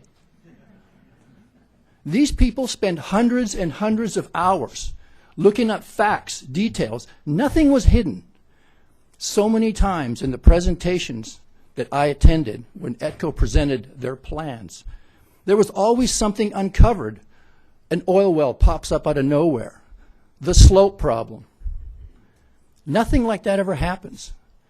Was it intentionally not put in, or was it a mistake? If it's a mistake, I do believe he needs to change some things in his staffing. This project is in a flood zone, a seismic zone, a liquidation zone. None of that was ever pointed out that I ever saw. The citizens deserve your support. And Mr. Edelbauer was completely wrong when he said he was bullied. We're standing up for where we live. This is where we raise our kids. Somebody said 9 years from now, two people out of 1 million could get cancer. I hope to hell it's not his kids. And that's what it's about. I thank you very much. I appreciate your time, and I hope you make the correct decision. Thank you. Terry Schroeder.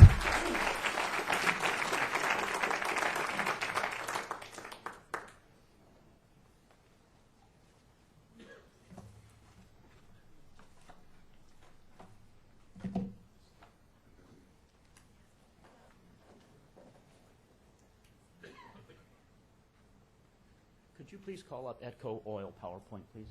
It's under Kathy Schroeder.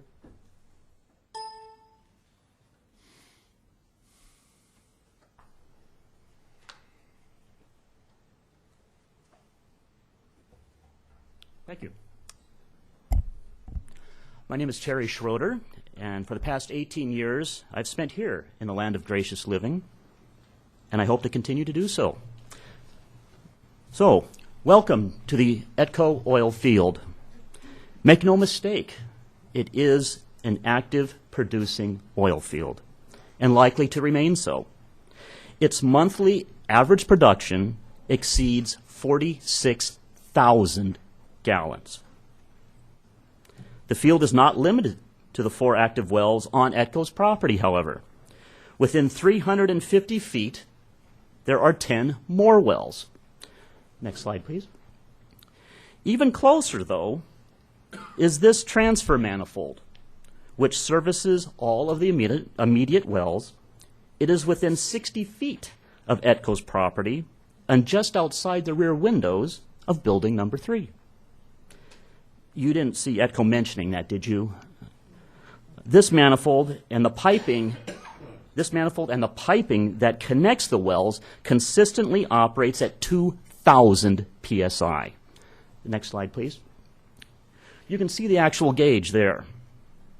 That means for every square inch of pipe, there is 1 ton of pressure as fluid or gas trying to escape. What happens if there's a leak in the thousands of feet of pipe that feeds that manifold? Next slide, please. For a hole the size of a pencil lead, not the pencil, just the lead, 300 gallons per hour of raw petroleum would leak. Now, if there are gaseous products in the pipes, it gets worse. Over 364,000 gallons per hour would leak. That is equivalent to about 14 swimming pools. ETCO would have you believe this doesn't matter because the equipment is not on their property, but it is in their backyard. This manifold also serves as an injection site for processed chemicals. I'm sorry, next slide, please. There's over 100 gallons in those tanks. By the way, that is ETCO's property on the other side of the fence there. The next slide, please. What's also on the other side of the fence is another transfer manifold. So if you're keeping a tally, that is 2 high-pressure manifolds, one to the east and one to the south. Next slide, please. I'd like to alert you to a specific safety concern regarding the oil well maintenance activities. When the wells are serviced, the sucker rods and any other downhole equipment must be extracted. This includes the electric subterranean pumps they are proposing. Essentially, what goes down must come up. A portable derrick, as shown, would be moved over the well site and secured with guide cables. The cables are barely visible, but extend the full width of the photo there. To give you an idea of the scale, down to the left of the picture is a 6-foot-tall person. You might know him as Waldo. Can you find him? The derrick typically lifts 30-foot-long segments from the well. They are solid steel. They're lifted as high as 40 feet above the ground. And when one of these falls, and unfortunately, on occasion, they do, gravity takes over. If you would visualize suspending a baseball bat from its grip and then dropping it, you'll get the idea.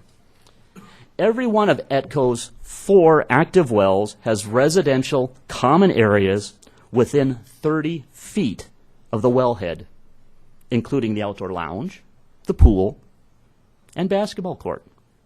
Indeed, some of the wells are as close as 14 feet to the walls shielding the pedestrian areas. There is just not enough room to safely service these wells. 100 feet of clearance is absolutely critical for safe well service. I see you're on the last picture there. In summary, please honor the Planning Commission's decision. They did the job you asked them to do when appointing them. Honor the work and recommendations of your staff, and please deny ETCO's appeal with prejudice. I leave you with a twilight view of ETCO's oil field. Thank you. Kevin Johnson.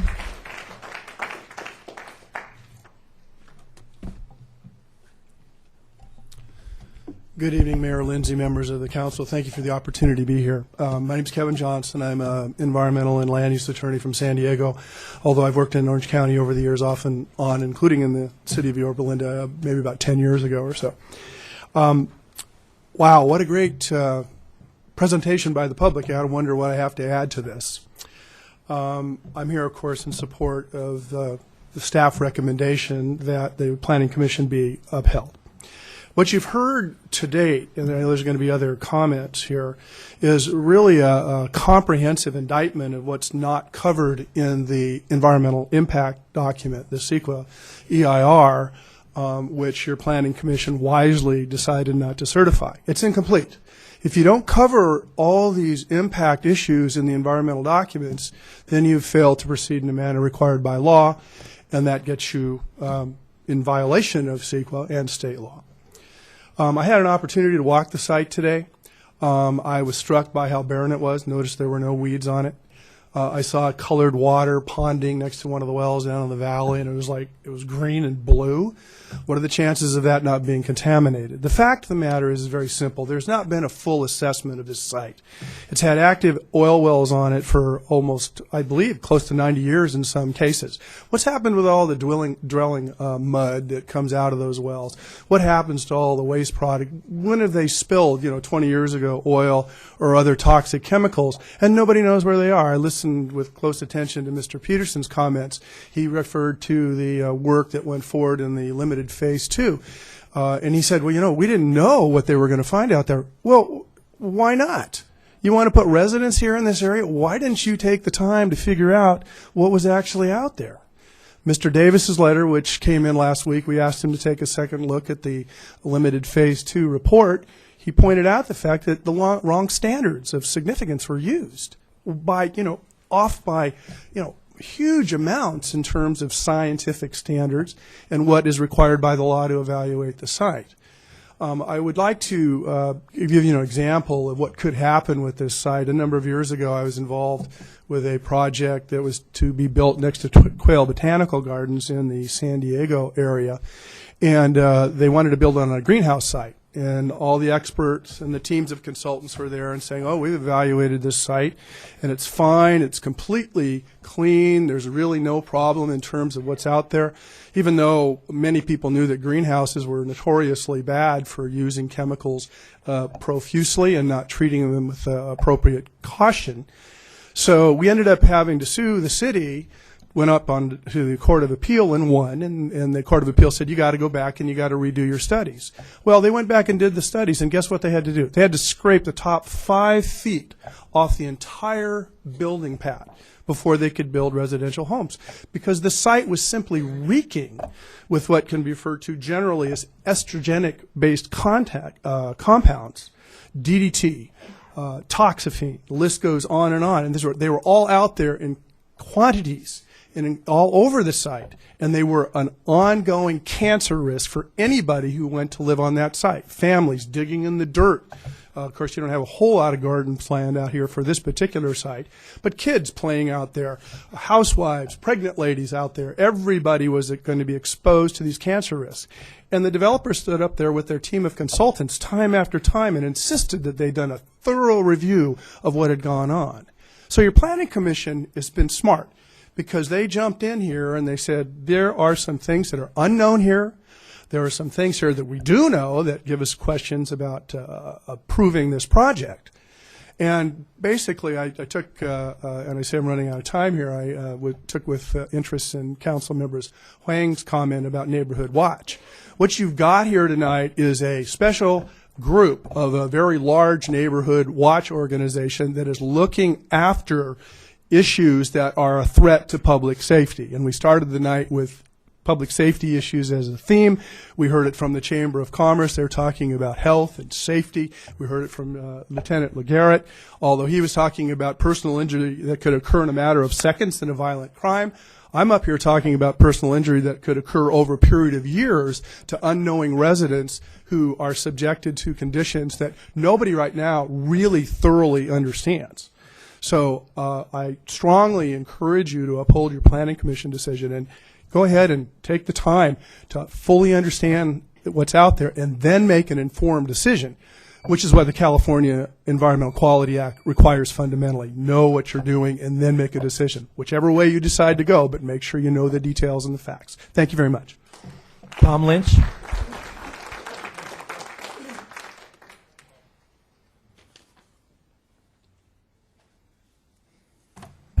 Good evening. I'm Tom Lynch, longtime resident. I want to review, in part, how the hell did this project get to this body? The project should not be here as presented. It should not have been at Planning Commission. It should have been rejected at the counter. Why? The project clearly violates the oil well ordinance regarding separations and setbacks. It's the city's law. Why did staff process the application? How did it get this far needs to be investigated. The applicant certainly knew of the law. It doesn't matter whether it's different in other jurisdictions. It's right here in Yorba Linda. And did he ignore it or expect the public process to allow him to change the law through application? Tonight's handout. What's that all about? It's not a matter of public record. Nobody in this room has seen it except you 5. And it cannot be considered as part of the record on the Planning Commission's decision. They haven't seen it. So I would suggest you put it on the floor and don't even look at it. It's something from outer space, and it doesn't apply to tonight's action, in my opinion. ETCO and the oil well operator plan to convert the extraction from lifting to pumping under pressure. This should be very concerning to citizens and residents near the project. Why, you ask? The current disaster at Porter Ranch gas well is a perfect example of what can happen when old oil wells are modified.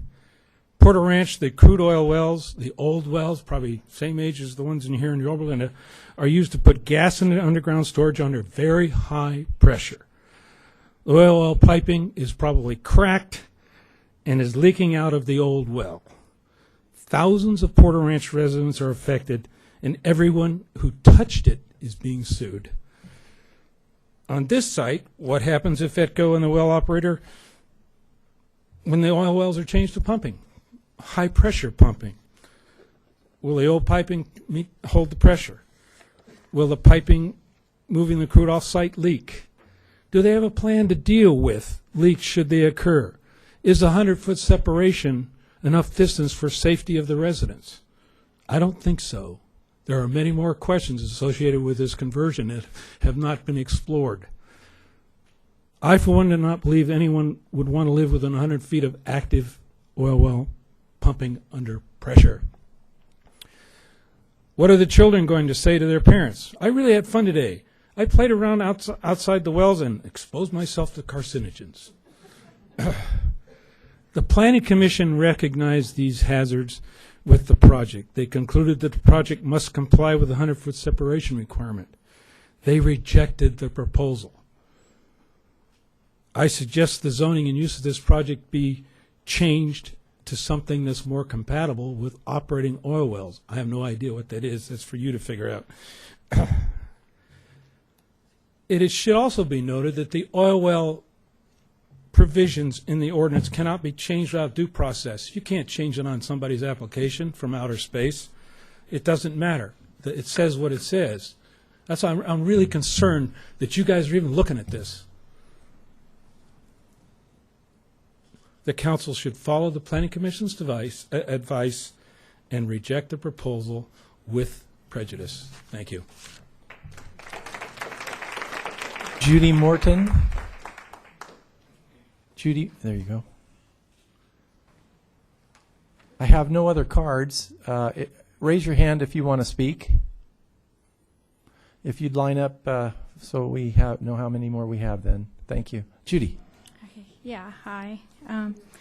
Mr. Lindsay. I listened to the whole presentation and I thought that was really good. So there's not much to add to it except for I do believe that a full EIR report should be mandated with the site to address all the toxicology issues on the site. There are certain chemicals, trichloroethylene, that is used during the process of cleaning the pumps and working with oil. I had a friend who was an active geologist in Montana, and the trichloroethylene was just spilled all over the site. I also submitted information about other chemicals that could be found on the site with a toxicology report on those. And it says that when those chemicals are on the site, they last for a very, very, very long time. So that doesn't mean that just because, you don't look for them, that they're not there. We need to do an EIR, a formal EIR. That means we check for wildlife that may not exist because no plants grow there. We need to look for possible pond water situations where we have runoff and chemicals.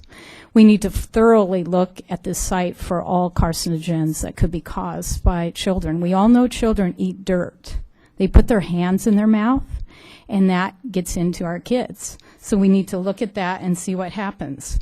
Also, I'd like to address the pumps capping off in the future. Who's going to be liable for that? Who's going to take the cost of that? Who's going to be responsible if things leak and something happens in the future? Is the city going to be responsible? Is that going to be the cost of the taxpayers? All of a sudden now we've got to deal with something that is beyond the control. Something's leached out. Now we've got to condemn a site that's now considered, okay, there's something we didn't allow for.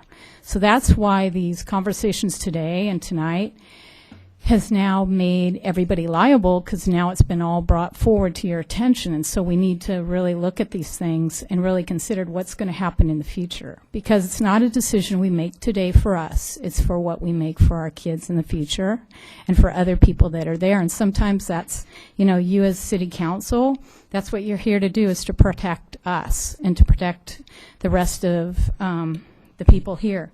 And so I look at also, ETCO said that the oil wells weren't even considered when they made the project. Okay, they weren't even considered. There's oil wells right in the middle of it. So if they weren't considered, I'd like to know what was considered. And I put some questions out when there was a question time to be put forward, and I did not get response to those questions. So I was told that I would get a response back, and I did not. And so I'd like to further look into that, why my concerns were not, answered. And then I think the aesthetics of the area doesn't even fit with the horse property in the area. And I walk there almost every other day, and quite frankly, I don't want a bunch of eyes looking down at me when I'm walking my dog or in the lake bed. I mean, it's not appropriate, and you just want to be out in an area like a park, and you don't want to have all these people looking down at you. So that's another concern, that I feel we just like our privacy and like to be able to walk out there and feel like it's a park, and it's, more rural, and it's kept that way. I've been there since I was young. There was a lake there. It was stocked with fish. I was there when the fish were being stocked, and my dad took me over and showed me where the fish were being stocked in the water, and I got to go to that little farming area, and they would put the fish in, and you could go fishing. And I've been here a long time, and it really saddens me to think that that they would put this type of thing in this environment, and it doesn't even go with the area. So I appreciate it, and I appreciate your time for letting me talk. Thank you. Okay, thank you. For those of you who are sitting in the other building, I see 5 speakers left and maybe 6.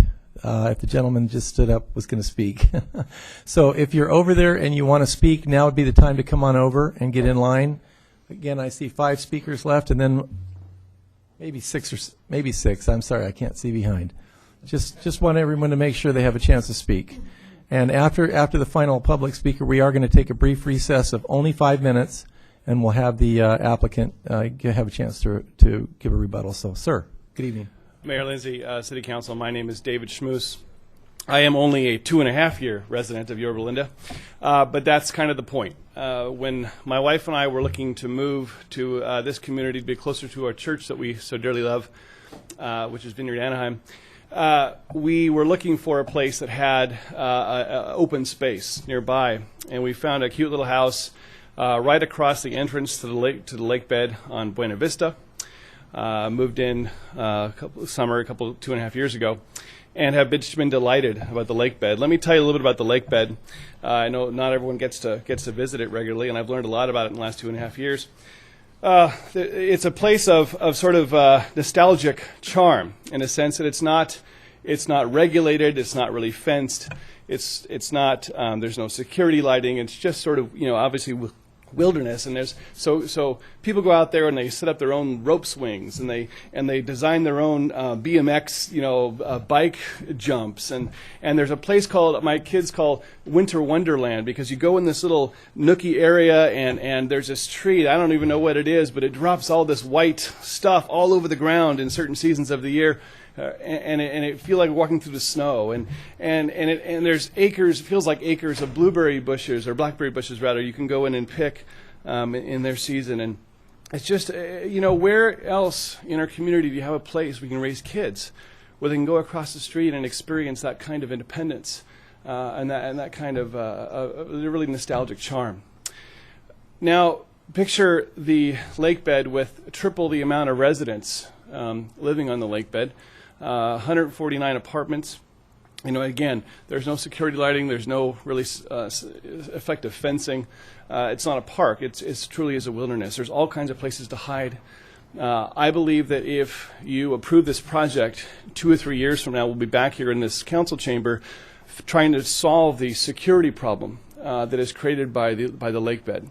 And risking losing this piece of really nostalgic charm for Yorba Linda.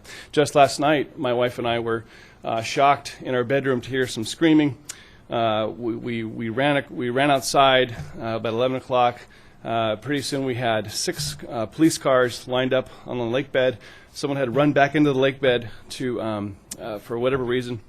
and just called to my attention, wow, there are some occasionally security concerns there because of its nature, because of its sort of unregulated wilderness issue. But you put 149 apartments on the lake bed, and that's going to seem like child's play. The second issue I'd like to talk to you about is the intersection of Lakeview and Buena Vista. There's been lots of talk about that intersection. At one of the Planning Commission meetings, it was discussed that since in 1994, as I believe it was, Lakeview and Buena Vista was placed as the #1 top priority of the city to essentially fix as an intersection, and yet how many years later, over 20 years later, it's still the same situation. It has not been fixed. Why? Because I think the solutions that have been proposed to fix Lakeview and Buena Vista are simply prohibitively expensive, involve huge uses of eminent domain, and just are unworkable. And I know there's another effort now to address that. It's ongoing. So I ask you, is this the time with the town center project in the north, with the overpass over the railway track in the south, those both are going to increase traffic on Lakeview. Is this the time to approve a project of this magnitude right on Lakeview and make that problem already worse? Thank you for your time. Okay, thank you. Come on up. Hi, my name is Debbie Lochran. I really wasn't planning on speaking tonight, but I just wanted to let you know that I share the views that have been shared with you previously. I know in a few minutes you're going to hear from ETCO and hear the rebuttals, but I really think this is a no-brainer. The Planning Commission gave you 5 reasons to vote against this build. Even if one resonates with you, that's enough to say no to this build. So I ask that you vote accordingly. And to that end, I just want to say I love Yorba. My husband and I have been here 10 years. I grew up in the area. I see Craig at the country club. I see Mark at the grocery store. And Mayor Pro Tem, to your point, it's great to have a neighborhood watch. And this is our neighborhood watch. And the Planning Commission spoke on behalf of our neighborhood and gave you this information. And I ask that you vote accordingly. Thank you so much. Thank you very much.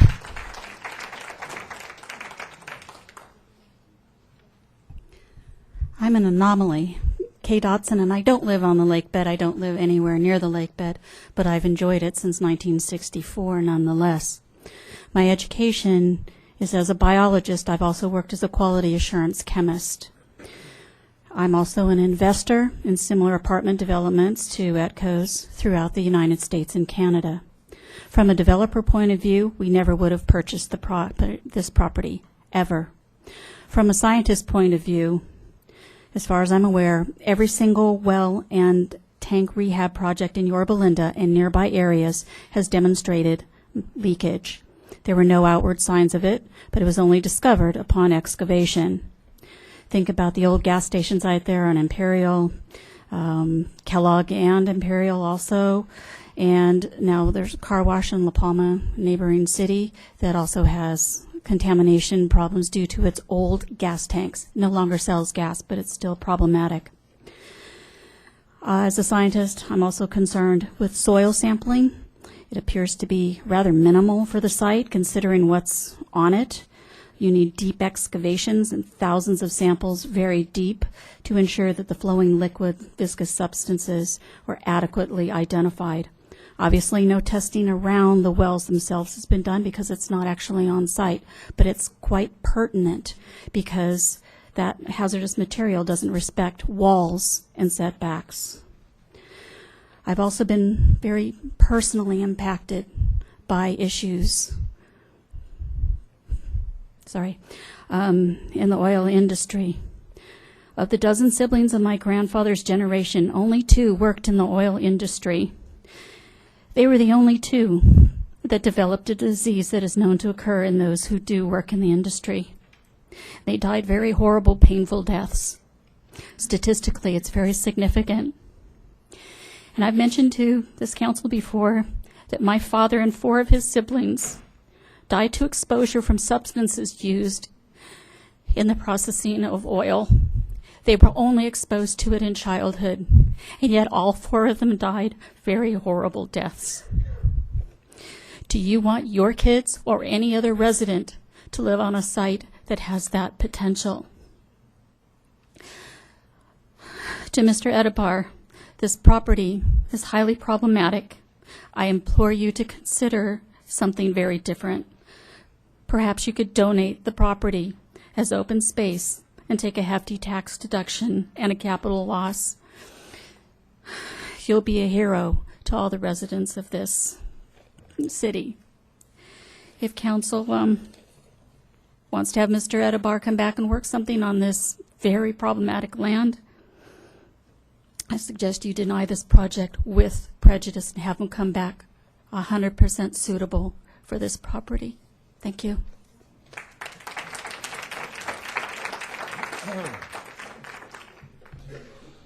Good evening once again, Council. Edward Kochi, 25-year resident, also a resident of the Park Place Historical Neighborhood, and I want to speak from experience, and I want to say accidents do happen. I have one, actually two, that happened right near me, with less than 500 feet from my residence on Park Place.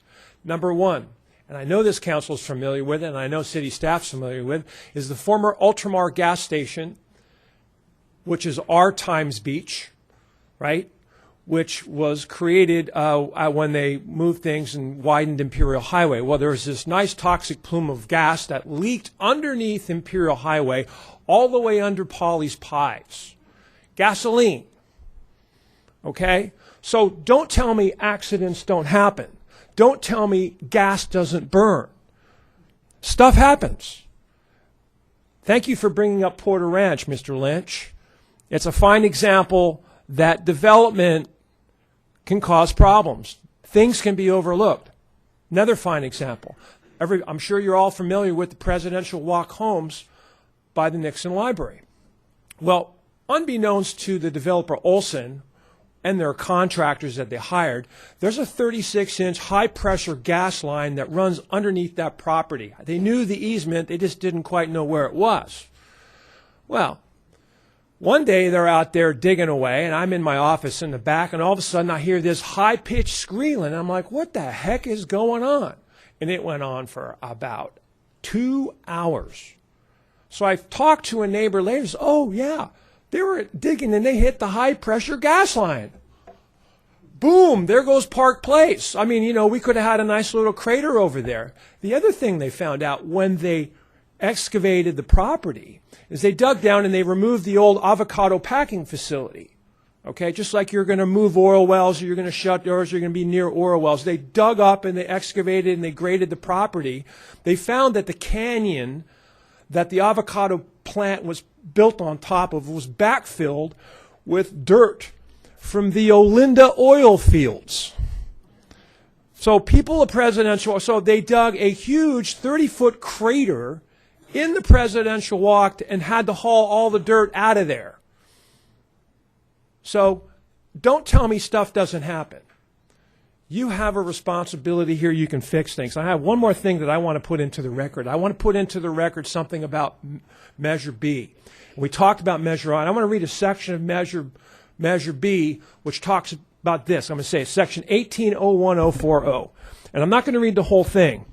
But what I'm going to read is the last sentence. It says, the entire text of a major amendment and an easily readable map of the geographic area affected shall be included in the sample ballot materials which is mailed to the registered voters prior to the election. During the Measure I election in 2012, there was no such sample map. Nobody knew what the heck they were looking at. And like the PowerPoint presentation video said, where's Mariposa east of Lakeview? Is that over by Savvy Ranch? Can I go over there and get a cup of coffee? You know, that's the reality here. That's the law. So that's a reminder to this council and future councils and city staff that this is the law, and you need to follow your own law that was adopted by these people. You need to put maps in the voter guide so people know where these projects are and what's happening. Thank you for your time.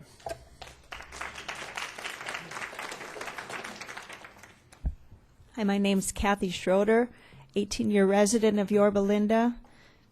I agree wholeheartedly with everything that was said here, and I ask you, as representatives of our community, please make the right decision and represent your community. Thank you. Thank you.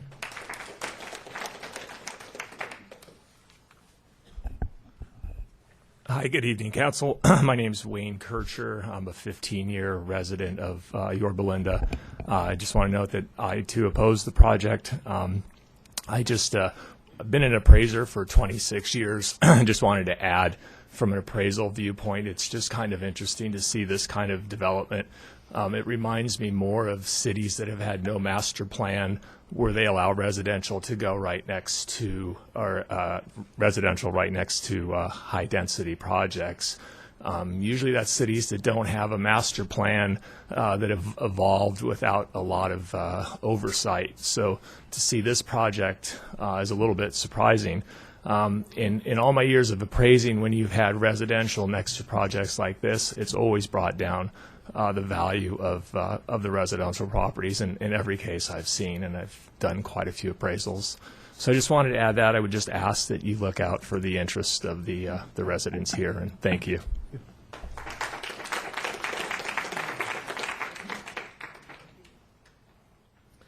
Hi, Ed Gunderson, 38-year resident of Yorba Linda. I spent my childhood playing in the lake bed, riding my BMX bike, dirt clod wars, digging holes, whatever. It's a great place. I just can't imagine 3- and 4-story buildings on the end of it. I do want to go on the record and say I'm for sprawling rural mansions on that property. So if we can convert it to that, that'd be fantastic. Thank you.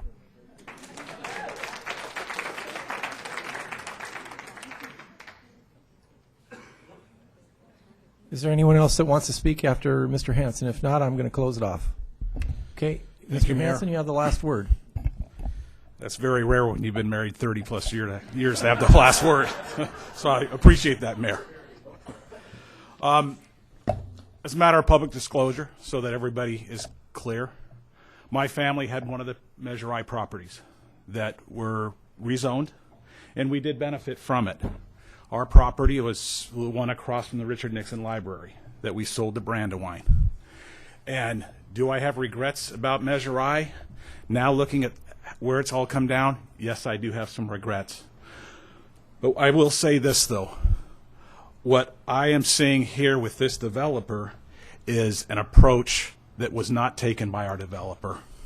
Mr. Peterson spoke that this has been a long-running collaborative and cooperative effort, and he spoke about how their staff has worked with city staff. There's a third component, Mr. Peterson and others, with regards to this development that you guys forgot, and that was inviting your neighbors to help collaborate and the community to collaborate as well. Our project, when we were before both the Planning Commission and the sitting City Council at the time, I think we had 5 to 7 immediate neighbors come and speak on behalf of our project. I don't think we had a single. I think we did have one single resident who was 3 blocks away who was concerned about the construction noise and the construction hours. But our developer, Brandywine, went out within the community, spoke to the people, asked what their concerns were, what did they want to see in the development of that property. And I think I might be a little bit biased, but I'm proud of where that development has gone and the developer that we worked with. I am a firm believer in private property rights. And I think people have a right to develop their property, but not as you solely choose. You have to take into consideration the concerns and the welfare of your neighbors and your surrounding community. In my experience with having some commercial properties and apartment buildings and things, I see a developer who's looking for the great shot to the moon. You build that complex as he wants to build it. He's got a $50 million apartment building that will probably cost him about $32 million probably to develop. So he's looking at a nice big windfall profit. How about reaching out to your community and working with your community, scaling it down, and coming up with maybe a quarter acre or larger estate type homes that would still yield you, if you went to that, you'd still yield yourself probably close to $8 to $10 million in profit. Not a bad piece of profit. With regards to some of the comments from Mr. Peterson, I couldn't believe when he was talking about the statistic that there would be only 2 cases of cancer per million. I'll tell you what, I hope, Mr. Peterson, you don't become one of them, or God forbid, your children or your grandchildren. And the comment that the residents actually enjoy the open spaces and seeing their children playing on the covered well sites. As a grandfather of 3, I sure wouldn't be happy to see my grandchildren out there playing either on top of active or abandoned wells. In closing, I think Mr. Lynch had one of the best and most astute points, and I had jotted it down in my notes as well. I'm sure that when the Porter Ranch development and the Southern California gas facilities, I'm sure when those were reviewed and approved, I'm sure the EIR and the CEQA studies did not foresee the disaster that those folks are experiencing now. Thank you. Okay. We're going to adjourn for 5 minutes. We'll start immediately at 10:30.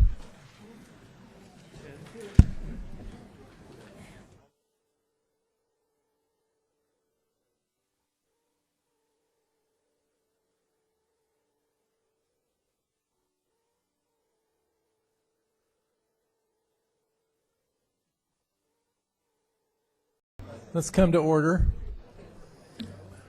Where are our applicants? Are they taking a break?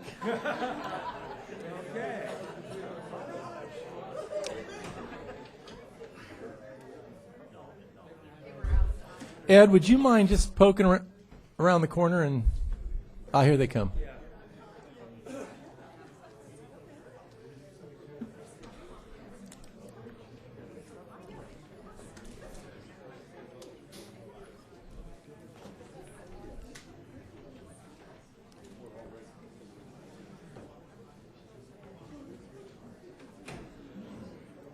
Okay, everybody. I wonder if I might prevail, and this would be totally at your willingness. Before I assume Mr. Peterson's going to be standing.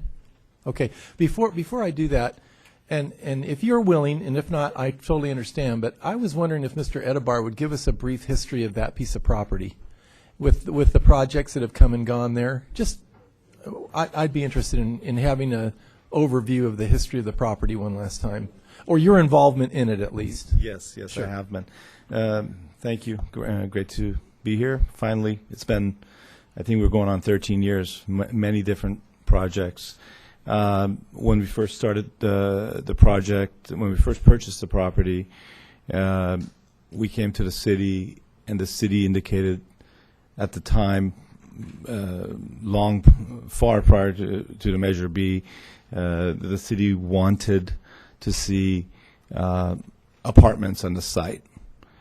I'm typically a home builder, hence the ETCO homes, but this is my family's property, and we do apartment buildings now and condominiums, lots of them. This is one of many that we do now, but at the time it was just single family. When we brought it in, it was met with a lot of, I believe Greg Reimer was here at that time, that the city was very much in favor of it.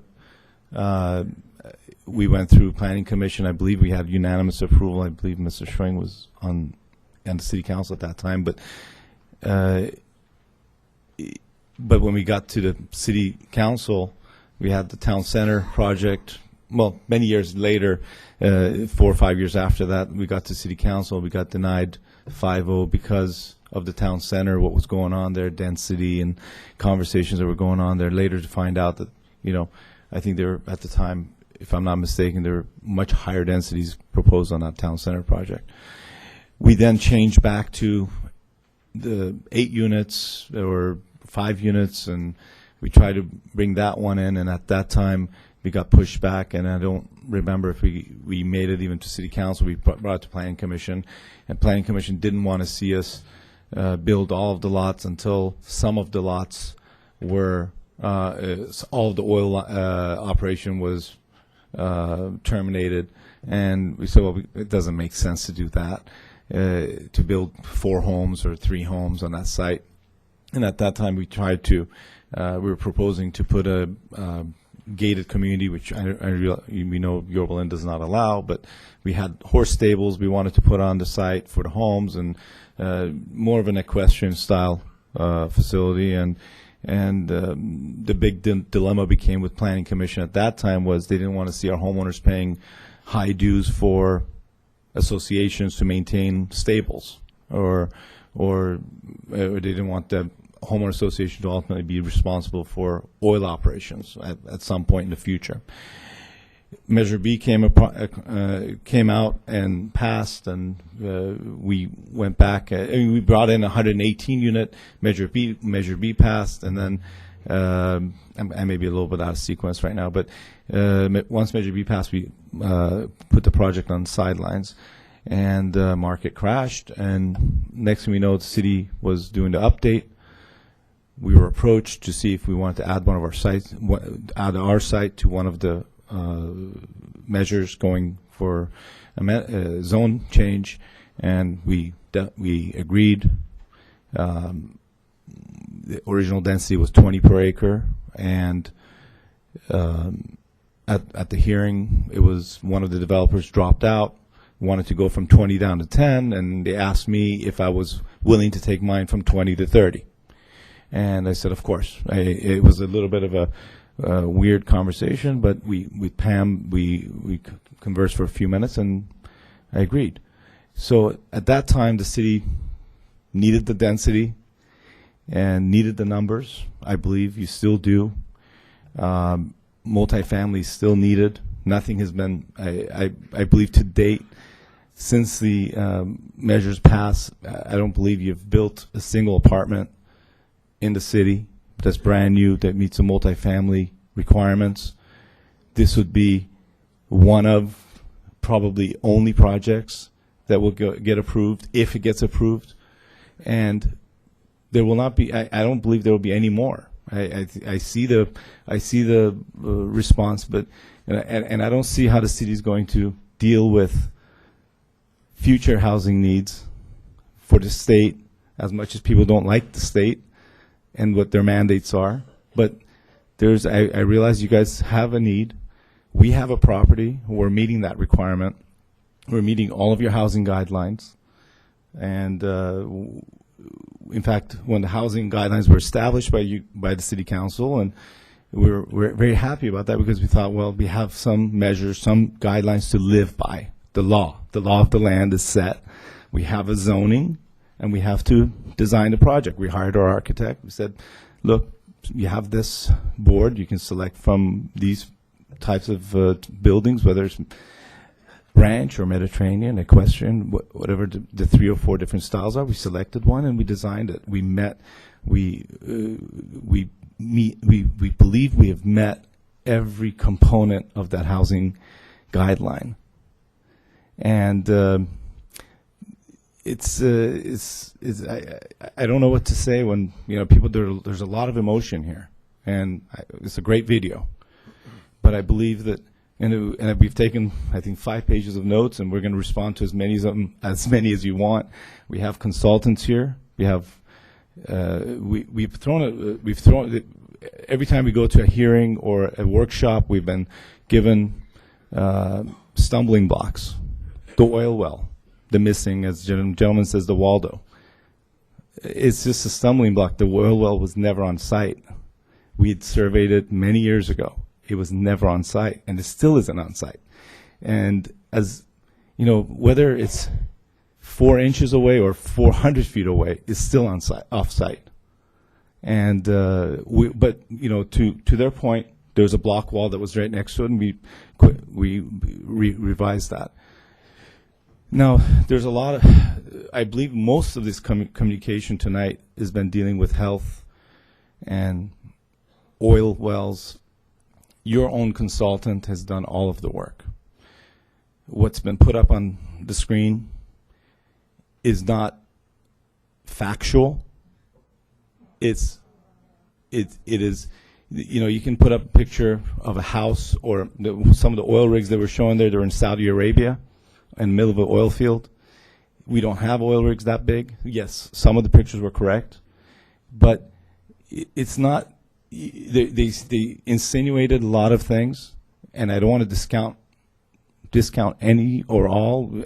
I don't want to, because I don't want to be rude, but not all of it, or I don't believe any of it is factually correct. And as it relates to what we have done, what you have done as a body in studying the site thoroughly, we have had multiple environmental engineers study this site, and there's nothing there. Now, if there's something there, we're excavating 13 to 15 feet of that dirt, and it's getting off site.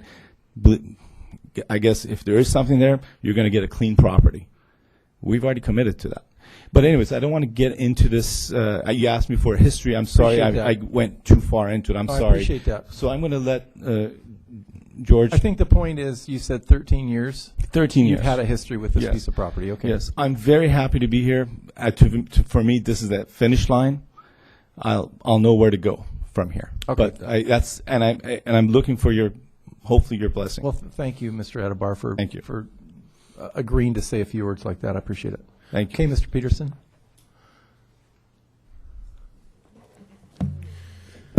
Well, I guess a couple things. We did take a lot of notes. It was interesting videos and a lot of statements made. Not sure a lot of factual evidence was supplied at Planning Commission or tonight. It seems like there's a lot of people upset with Measure I that want to see that undone. I don't know that that's the issue today, but we have experts here that, you know, we probably like to talk to. I think Mayor Pro Tem had some questions about drawings, and we definitely want to address that. We also have an expert here on the maintenance for the well sites that has done that, and we'd like to talk about that in comparison to what's been presented tonight. I think a lot of the questions that came up have to do with PlaceWorks that should be answering these, you know, since they did the document, they did the studies. I wasn't making a comment that we don't know what's there. We do know what's there, but we don't know when we pay a city consultant what they're going to find. And all we were saying is we're being transparent. If somebody asked for something, we said fine. And the city gave us a proposal, and we said, okay, you do the work. We didn't do the work. Same thing when the well sites, you know, somebody mentioned during the hearings that they found other wells. Well, we were, again, being transparent. We don't know what they're going to find. We believe in 2007 we submitted an exhibit to the city that showed both of those wells, and it's in the city administrative record off-site. We went back and had a certified land surveyor survey the site and found them off-site.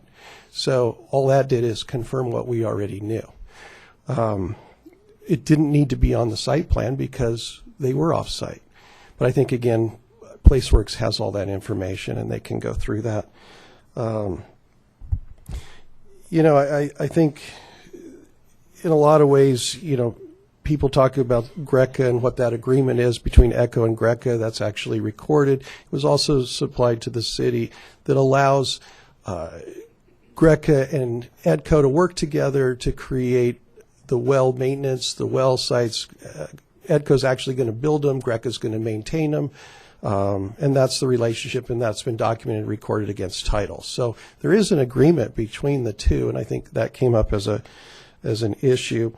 You know, I think there's a lot of, you know, people say people are going to get decapitated, and people are going to, you know, wildlife's going to get killed, and, you know, property values are diminishing. I mean, we haven't seen any evidence supplied that show property values diminishing, or how things are going to get decapitated. You know, again, a lot of this stuff is insurable, and that's what, you know, nobody would give insurance on these properties if you couldn't, you know, build them the way they are. And I think ETCO's very comfortable with what's been presented. You know, one of the drawings that showed a single-family home next to the site and put some adjacent. That's really not the issue. I don't know where that home's located as it relates to this site. It's just an image. Could I what I'm ask saying is- everyone's indulgence? I didn't hear any disrespect from these people when you were speaking. So please keep your comments to yourself. Thank you. We have measured the adjacent properties and across the lake bed and done visual simulation looking at the site from all angles, 1,200 feet away, 1,800 feet away, 580 feet away. So most of the property is set back as far away from residential, and there are no adjacent residential properties to this site, which was also in the design guidelines on how to deal with adjacent residential, and there isn't any. So I think I'd like to have the architect as well. You know, we mentioned the lake bed a lot, and everybody seems to like to go into the lake bed, which is great. But it is marked no trespassing. And, it, you know, that's an issue for the city and the county to work on. But, you know, everybody seems to enjoy that, and we recognize that. I think what I'd like to do is have the architect address the Mayor Pro Tem's issue, and then maybe go through, and then I'd like Alicia to talk about density and constraints and opportunities created by the housing element, because I think that's important to discuss, as well as the Measure I vote. You know, Mr. Mayor, can I suggest that rather than go through each of your subject matter experts, it might be easier if we ask the question. We know where we want to zero in on. We've studied this project ad nauseum. Trust me, this isn't our first rodeo, and this is clearly not the first time we've heard these complaints and concerns. Well, we do want to find out now our answers to that. Perfect. And because there's clearly some things that are jumping out that we need to get addressed. Why not us laser focus on what our concerns are? Because really that's what the appeal is about, rather than just kind of an overall. If we miss anything that you think is important, then, Mr. Mayor, I would say they have an opportunity to come back and certainly share something we may not have touched on. I can almost guarantee we're going to touch on everything you're going to. Yeah, that's great. Address. We have everybody. No problem with that. I hope then? that. Yeah, I just want to make sure you had every opportunity to make any general comments that you wanted, and then we'll. All right, council. We're comfortable. Back to my council colleagues, and I see no one's weighed in yet. I'm sure you will. Well, I'm going to weigh in. All right, Mr. Hernandez. And I'm not going to go through everything I have a question on because it's. I'll let my colleague jump in. We're going to pace this. I'm going to assume, but a couple things that jump out real quick. I want to correct. Number one, I certainly disagree with Mr. Gunderson that bigger homes, bigger lots is the way to go in Yorba Linda. That's why we have urban sprawl, which is why we have the traffic problems we have, because we did exactly that philosophy. So I would say that's probably not the answer we want now at this point. Second issue I have, urban sprawl. The more you build out, the more cars have to travel our streets to get onto the freeways. That's why we have the traffic jams we have now. Please hold your comments. But the other issue, Mr. Croce, you brought up the whole issue of H&I, and it almost made it sound like you were just an uninvolved observer of this. You were one of the architects of that. Your name's on it. So if there's not a map on there, who should have looked out for that but you? But you're making it seem like somehow council overlooked that, when particularly this council, which had nothing to do with it. But the fact is that there was H&I, and I admit, folks, it probably was vague because there was an ulterior motive. That was to get it done because we had to get the state off our back. I get that. The problem is we should have never sold that with, well, nothing will ever be built on there. Well, what did you think you were voting on? High density. Exactly that was going to happen, especially when people now, developers come to the property and say, hey, do you want to make this high density? Well, sure they do. They're going to make a huge profit. So to have the attitude that, well, I didn't know they're actually going to build on it. They don't have to build. No, they don't. But if you own the property, you have that option to build. And they opted now to build on it. Now we get stuck with how do we mitigate this? How do we look at this? How can we really do what's right for our community? And that's really what we're trying to do. The biggest issue I have with this whole thing, and it's not the fire. I'll talk about briefly on that, because the fire, number one, the lake bed is not a park. The lake bed is a flood basin, and it's been overgrown because the county ignored it. It doesn't belong to the city, by the way. That's the county. Now, if the community is telling us there's a fire hazard there and the smoke comes up, the embers, you're going to put us on notice to go and tell the county, go in there and clean that out and put it back the way it's supposed to be, which is a sandy basin. Now, I don't think you can want that, though. I think you really want to have that nice little eco park that's down there that's evolved. That's not what it was intended to be, but that's what it is. So be careful what you're asking for on that. Because if it truly is a fire hazard, we have a responsibility to then go in there and clear that shrub out. Or not we, but the county. But for us to put pressure on the county to do it. So I would say take that off the plate. But where we have a bigger issue, and I agree with this one, is the oil. That I want to hear more about from our developer, how we mitigate some of these things, because that's a real concern. The trouble is, Yorba Linda is built on an oil well. We have maps that show this whole city basically looks black underneath if you look where the oil is. It's huge. So the advantage we have is we have 100 years of experience. This is the first time we've had oil wells, or homes built around oil wells. So let's separate emotion from fact.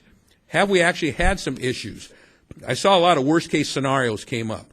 That reminds me of, well, a 747 could crash on Main Street. Is that possible? Yes. Is it probable? No. So how probable, let me get that out of the way, how probable is it one of these wells could go bad?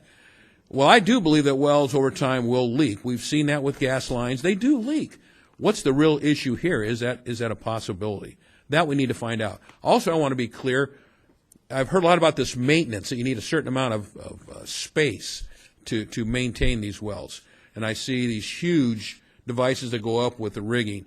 Is that what, in fact, is needed and used on these underground wells, the newer wells, the ones that don't have the rocker arm, but are actually ground level? They still take that kind of device in, that huge column, and come down with the guide wires? Because if they do, clearly that's going to take some space. And what's the average length of time to do that? Is it a day? Is it 2 days? Is it half a day? What's the timeline on that? And how long would that area really be closed? So I guess I'll stop with that if I could get that one answered.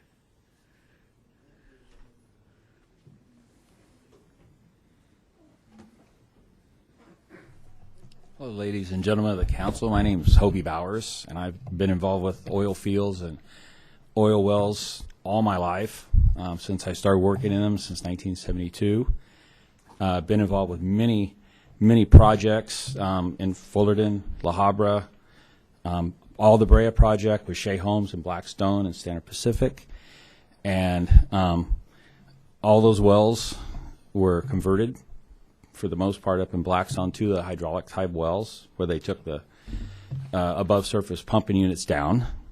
And yes, Councilman Hernandez, it will still take the full-size rig to pull those wells. They need the guidelines set up, which has been addressed. And that servicing can take anywhere from 4 to 6 hours to 2 or 3 days. It really depends, and it can be quick. They can run for months and months and months to a year or two before they ever need servicing. Those wells up there in the development, they only run with the pump units they have right now about 75 to 100 pounds PSI on the flow lines. So they're very low pressure old wells right there. Okay, I saw a gauge that said 2,000. That was injection water on the outside of the property, and none of that will be running through or near, around, or inside that property. It'll run through the right-of-way down to the Greca facility on Orchard and Highland. And you say it only takes, or it only has to be done 3 to 5 times a year. Then I heard sometimes annually. Sometimes annually. It really depends on what's going on down the tubing system and the rod system. But the hydraulic wells run much slower than the rod pumps do, and typically they need less maintenance. That being said, the pumpers that come through there, they'll be through there a couple times a day, 2 or 3 times to check on something. They might be a truck come through there, a small vacuum truck to suck up any liquid, where there's rainwater or something has dripped from the hydraulic system that's running the wells. Most of that will all be contained.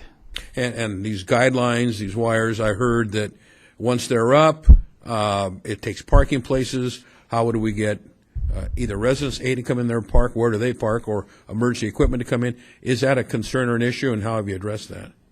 That should not be an issue. It will be a concern because they won't be up that long. And they can be gone around because they're spread out enough to work through and around them. And where the guidelines will be placed in the streets, they won't block anything. When they're gone, they'll be covered up.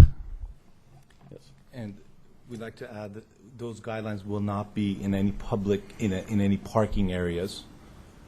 We will make sure that they're inside the well. Inside the location. And that enclosure, to me, if it's the one I'm looking at, was only 15, maybe 20 feet max, aren't these guidelines, they look like they went further out. So the location's bigger than that. Yeah, The location's fenced bigger. area that you're talking about? Yes, I don't know the exact size, but it is much bigger. Looks than like that. a trash enclosure type thing. That's what I looked at. That's just around the well itself, and then the Right. removal. That's removal for the workover location. The guidelines. They would are remove far that, outside. the device would come in, the guidelines would go outside of that? Yes, sir. Okay, thank you. Yes. Still in the fence there. I thought you were taking the fence down. There are two types of enclosures. There's an 8 by 8 enclosure around the wellhead, and then on the outside of it, there's another block wall area, and the guy wire will tie down inside that area. Is that blocked wall area you're talking around the well, is that totally dedicated to the well, so nothing will be, no one plays in there, no one moves around there? Yes. Yes. Okay. That's it for me at this point. Ms. Wong?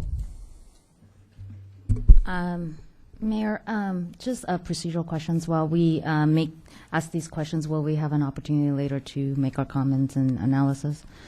At this point, I wouldn't care if you questioned and commented and analyzed out the wazoo. Oh, out the wazoo. We'll It's be there 11 all night, It's right? 11 o'clock. Let's get at this, council, and let's get these All people right. home, and let's get these good people all of our questions and concerns, and see if Okay. we can come to a conclusion here. Great. Well, I spent an entire week listening to the Planning Commission's hearings and looked at everything. And so I might be all over the place because we were handed a lot of documents today, so a lot of questions. So, Mr. Peterson, I guess, well, let's start with this map. I am completely confused because I heard that you said I might not have the most recent data. However, I'm looking at the date, and all of them are dated October 21st, 2015. So I would assume I'm looking at the correct data. Can't make my decision if I'm looking at the right thing. Yeah. Greg did the drawings here. He's the architect, and he supplied them with the city, so he can tell you who's what. Greg Busola with BGA. The two drawings on the right were a misprint and a double print. We had enlarged documents of the two on the left. So the two on the left have the larger documents, but they weren't printed. And this is a misprint on the right. So these two are wrong? Those are misprint, yes.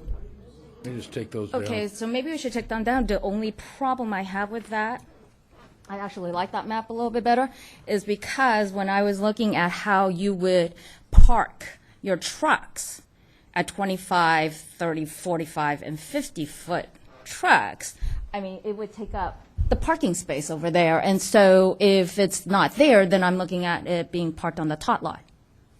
No, that's not correct. Okay, so maybe you might want to redo your drawing because I can only go by what you give me. Right, and then I will show you this one. See, you're parked on the parking lot. Yeah, that's a So I'm just saying, this is what you have submitted to the city, and I'm asked to analyze, make my decision. I looked at it very carefully, and so misprint might not be a big deal for you, but it's a huge deal. No, it is a big deal. It is a big deal, but there's an obvious decision here is that there's a tot lot right next to this parking space. Okay, so. And I can confidently show you on this document that with that parking that has been adjusted, the tot lot is there and it's not affected. So then you have submitted this thing for truck access for wellhead D. Correct. Would you have to redraw that? We did. Where is it? Because I don't have it. This is from, and I in full disclosure, Mr. Peterson gave me this diagram last week, and so this is what I have. So if there's something updated, I don't have it, and I verified this diagram with that big packet we have over there, and that's what the city has.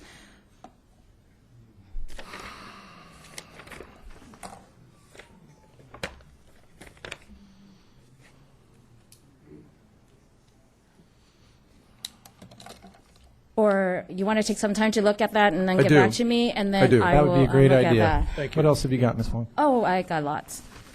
Sorry. Mr. Peterson. Oh, just quick question for staff. David or Greg. Has the city ever asked Ms. Greca to submit a letter, a plan, or anything that could about this project and how they would maintain the wells, or what the plans are for maintenance as drawn by the applicant? Yes, we actually met with Greca at their offices in Placentia, went over the plans. Their initial comments were they had concerns with the location of the buildings in relationship to the wellheads. We asked Greca to put that in writing and supply that to us. They never did. We followed up with a couple phone calls to Greca asking for that information, and they never responded. Could you repeat that? They said they had a problem maintaining them? They said the location of the actual buildings in reference to the wellheads were problematic for them to get in and out and maintain it properly. And Mr. Harris and myself were with at Greca at the time and in their offices, and we asked for them to provide something in writing. They never did. We followed up with them a couple times requesting that in writing, and they never provided anything in writing. Well, that's problematic. Huge problem. So the gentleman that they spoke to is a field operator. He has no saying on what he does. He's a person that goes from well to well inspecting them. The person that actually makes the decisions are in Santa Maria. We have an agreement with them. It's a recorded agreement that says we can go down to 50 feet as the law permits, and that's what they have to live with. Now, Mr. Reimer spoke to somebody in the field completely unrelated to our agreement. We have an agreement with them. So whether or not, and that person is not the person that's going to do any work on the well. He's a field inspector. Every day he visits the wells and makes sure there's no seepage or cleanup. Okay, but how come the office isn't responding? Because they have an agreement, and they know that when they sold us the property, they made an agreement with us to cooperate with us in developing this property with the 50-foot guideline, if the law permits. Well, I understand you have an agreement. I understand you have a deed. However, I would probably take the word of somebody who actually goes out to the field and looking at the wells and know how it works, how it should be maintained, knows the equipment, over some executive in a stuffy office. So the person that does that is Hobie. He is one of Greca's contractors. Reliable Equipment is the person that we contract with that is certified by Greca to do that work. But what's really relevant for me is an actual letter saying that, hey, we're okay with your plan. I don't have that. Staff requested it, and that's how oil companies operate. They don't respond, I would and highly they don't recommend talk. you go back and get I it. have an agreement with them. Yes, I understand the agreement, but you are telling us this is not going to be a problem. Someone from their company. I have built 4 has other a- projects with Greca with the same exact guidelines. 1 across the street, 2 down the street on Orchard, 1 on Orangethorpe. The same 50-foot guideline applied to all of them. The field guys, they're used to having an open field. So if Mr. Reimer quizzes them as to whether they like it, no, they don't like it. But do they have to live by their agreement, by the agreement that they have with me? Your agreement is 100 foot on your deed. Or as permitted by law. Law that requires us to actually waive. Your fire code requires 100 foot. OCFA. The municipal code requires 100 foot. So you and I can talk about law, but it's 100 foot unless it's waived. So right now, it's not waived. And if it's not waived, you need to abide by that law, then it's 100 foot. Okay? I mean, that's what it is. Everyone, please. And I hope you understand my problem sitting here right now to get the information I'm getting. Okay? That's, it's not. yeah. I wanted to address that. The other thing, I had a question over that you mentioned about this block wall over the well. How big is the, you mentioned 8 foot by 8 foot, but how big is the actual block wall fencing off this entire area? The areas, you'll see one of the areas behind you. The one on the right, for example, look at the drawing on the right. The one I'm supposed to disregard? The lower portion. But if you see the well location where there's 3 wells, I think it's well A, B, C on the right side. That is, I don't know how big is the area. It's probably about 100 feet. Thank you. That's the area. No, I'm talking about all of them. Abandoned well is 10-foot radius, but you were talking about servicing. What would be this? This area, there's a block wall. There's a block wall around here, all the way around, and then there's another there's another block wall, I believe, over there. I can't see it from here, but to answer your question, we were following one of the planning commission meetings. The reason that's in there is after one of our planning commission meetings, we went back and tried to see if we can reconfigure that area, make it bigger and better. And we actually came up, like you said, to your point, we came up with a little bit better solution. But the other drawing was already submitted, and this one shouldn't have got into the plan set, but it did. But that is another alternative that we can go with. Okay. My next Peggy, can question? I follow up on that? Because sure, I'm sure. still, I want to make sure I get this clear, because I think it's significant. If they're not, you're saying that Greco would prefer a larger footprint to service or maintain the wells, but they'll abide by the agreement they have with you. What concerns me, if they're willing to abide by the agreement, are they trying to say, hey, for safety reasons, it should be larger, but if you're going to hold our feet to the fire, we'll do it smaller? And then what's not being said is, but that's probably not the best way to go? No, that's not what I'm saying. We submitted the agreement to the city. I believe planning has seen it, and probably. Let me just read it. Okay, so there's certain things in here that talk about Greco reserving certain property rights, and that's where we get the 100-foot setback area or less if required by law. And then it talks about additional rights and obligations of the parties. And it says Greco agrees to reasonably cooperate at ETCO's cost and expense with any reasonable changes in the elevation of the retained areas, the areas where they're still doing oil operations, that are required in connection with ETCO's future development of the property. So it has a reasonableness clause in there as to what Greco will do in the oil operations. That gives a lot of discretion to Greco to determine what's reasonable, I would argue. So that's what the agreement says. It doesn't give anybody, doesn't give ETCO rights to determine specifically that they have to be within a certain area. Right, but if they have that much discretion, their presence here tonight to me is very important. Their letter is very important to me. And what our staff, taking the time out there to meet with them, to get the representation from their office, regardless whether you like it or not, what they said might contradict what you believe.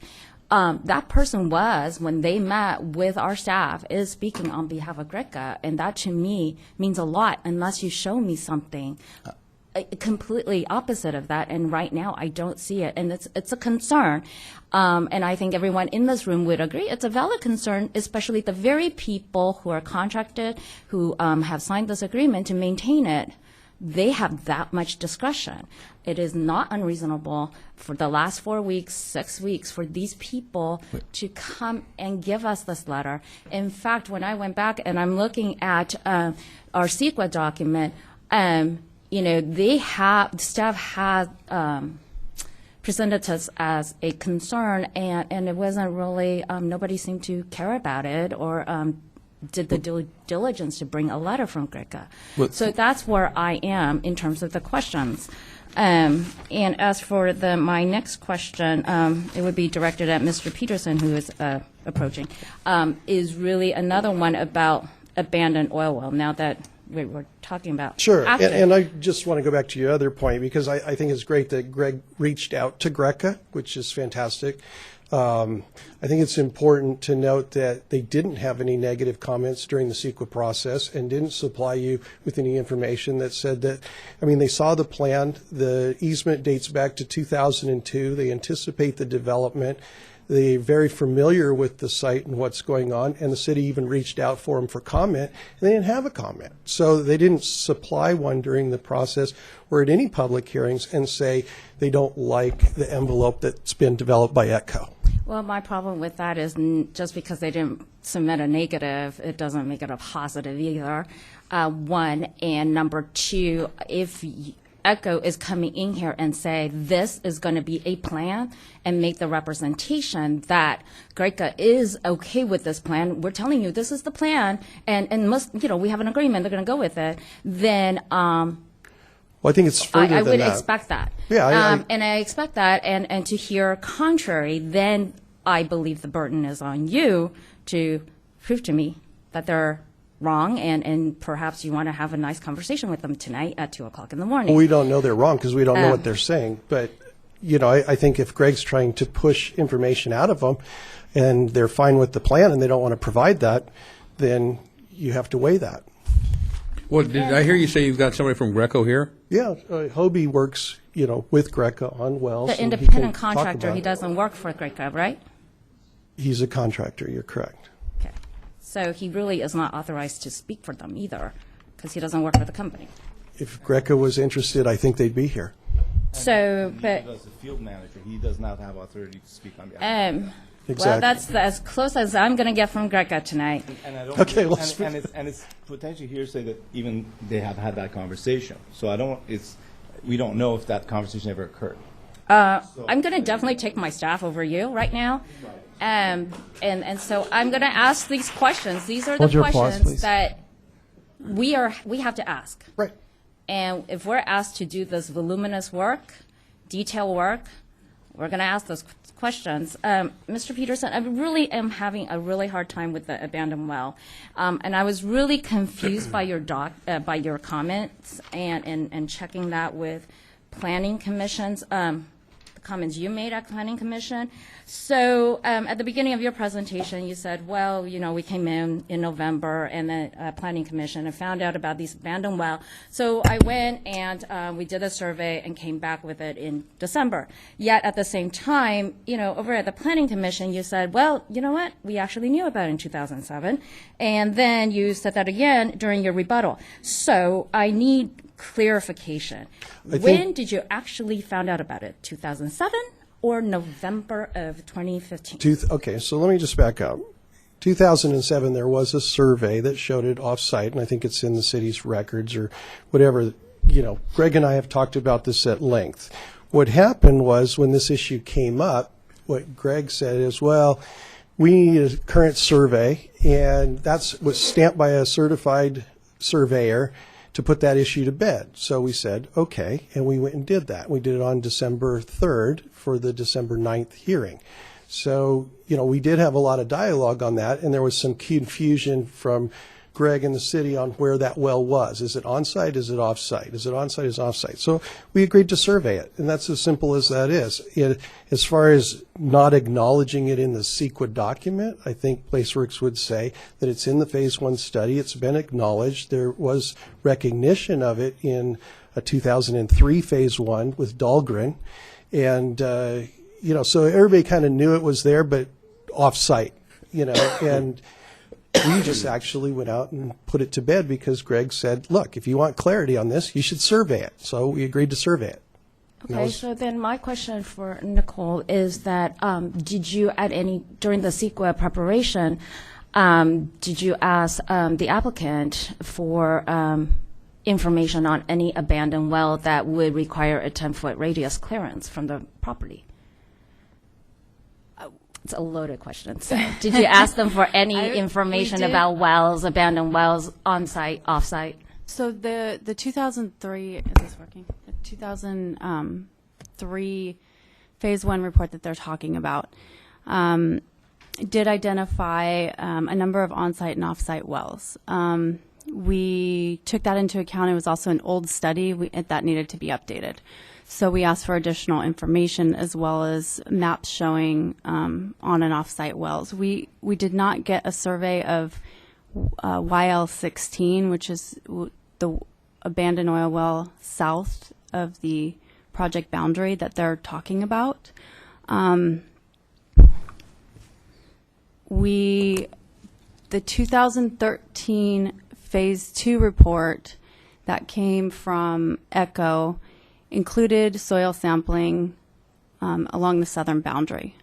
So we took all of that data and, along the way we're asking for additional data so that we can have enough for the draft EIR.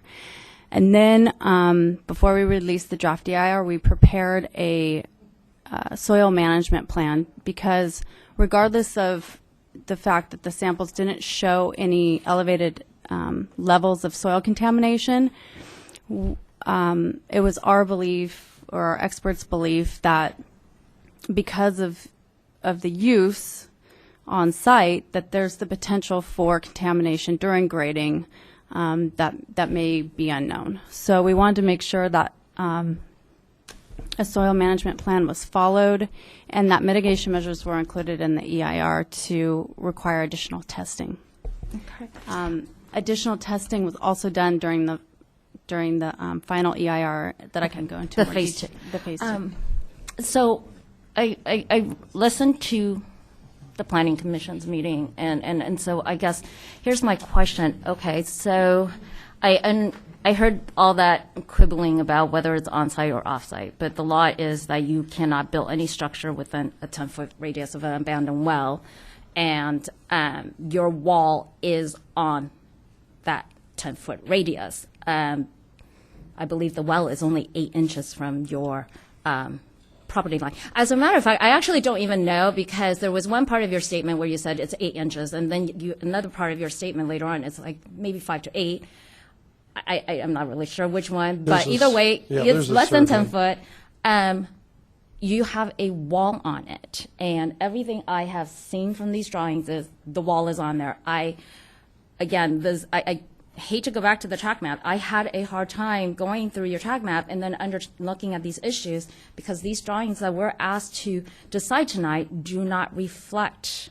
So we did a new drawing to basically take that well and go 10 feet around it. We showed the cross sections to the city that show the buildings don't move. It's just the retaining wall, which is subsurface, has to be outside the 10-foot boundary from that well, so that the well, if it ever needs to be serviced, can be, re-abandoned is what they do. So basically, think of a property line wall that's straight, and now it goes like this, and there's a 10-foot circle in the middle.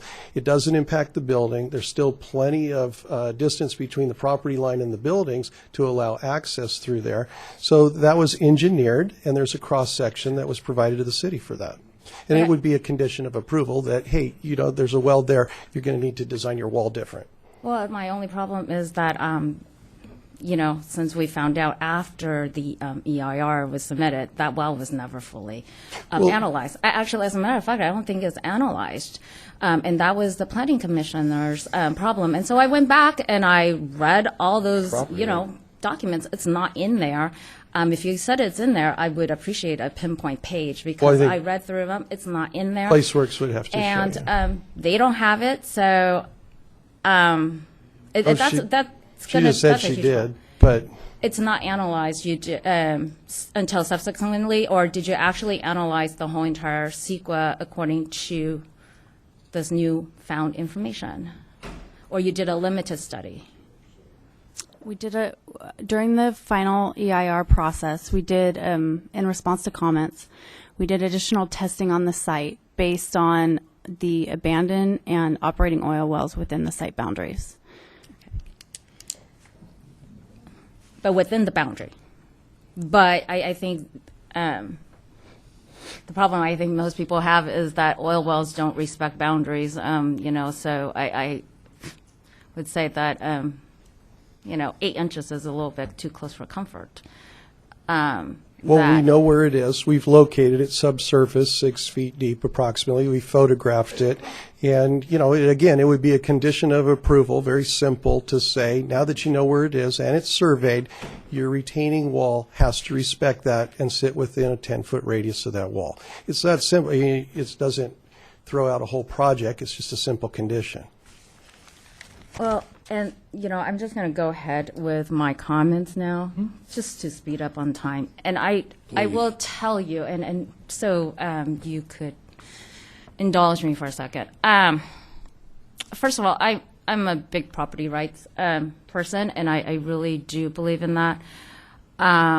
And that I appreciate the fact that you provided these drawings because I asked you about what's going on over at Blackstone and other projects. So I appreciate that. It gives me a different perspective and really thought about it. I also want to recognize that the applicant is a different developer than the other previous property owner, in the sense that for the other properties that we have seen, the infill projects, you know, the property owners basically sold it to a developer and that they walked away. I do appreciate the fact that you have some skin in the game. You're stuck with this. It's a rental property. You're not selling it to anyone to develop. You're developing it yourself. Hopefully you don't sell it right away and make a profit. You'll be on there so we know where to find you. And I also want to say that I not just Mr. Mayor Lindsay asked you to talk about your journey for the last 13 years. I noticed you're much more monotone today, but I heard a lot of frustration and exasperation in your Planning Commission's comment. And lastly, I want to say unfortunately, you were cut off at the end of the commissioners' meetings, but you did say that you were willing to work with the city about the 100-foot setback, and I appreciate that, and it sounds like you have other stuff. However, I really have gone in this with, I admit, slight bias toward, you know, going ahead with this, but the more I look at it, I cannot agree with the project, and I would, it's my vote tonight to uphold the denial for the following reasons. And one is that the Municipal Code 15.36.700, subsection B and C, the burden of proof is on the applicant, and I just don't, coming forward with the oil well.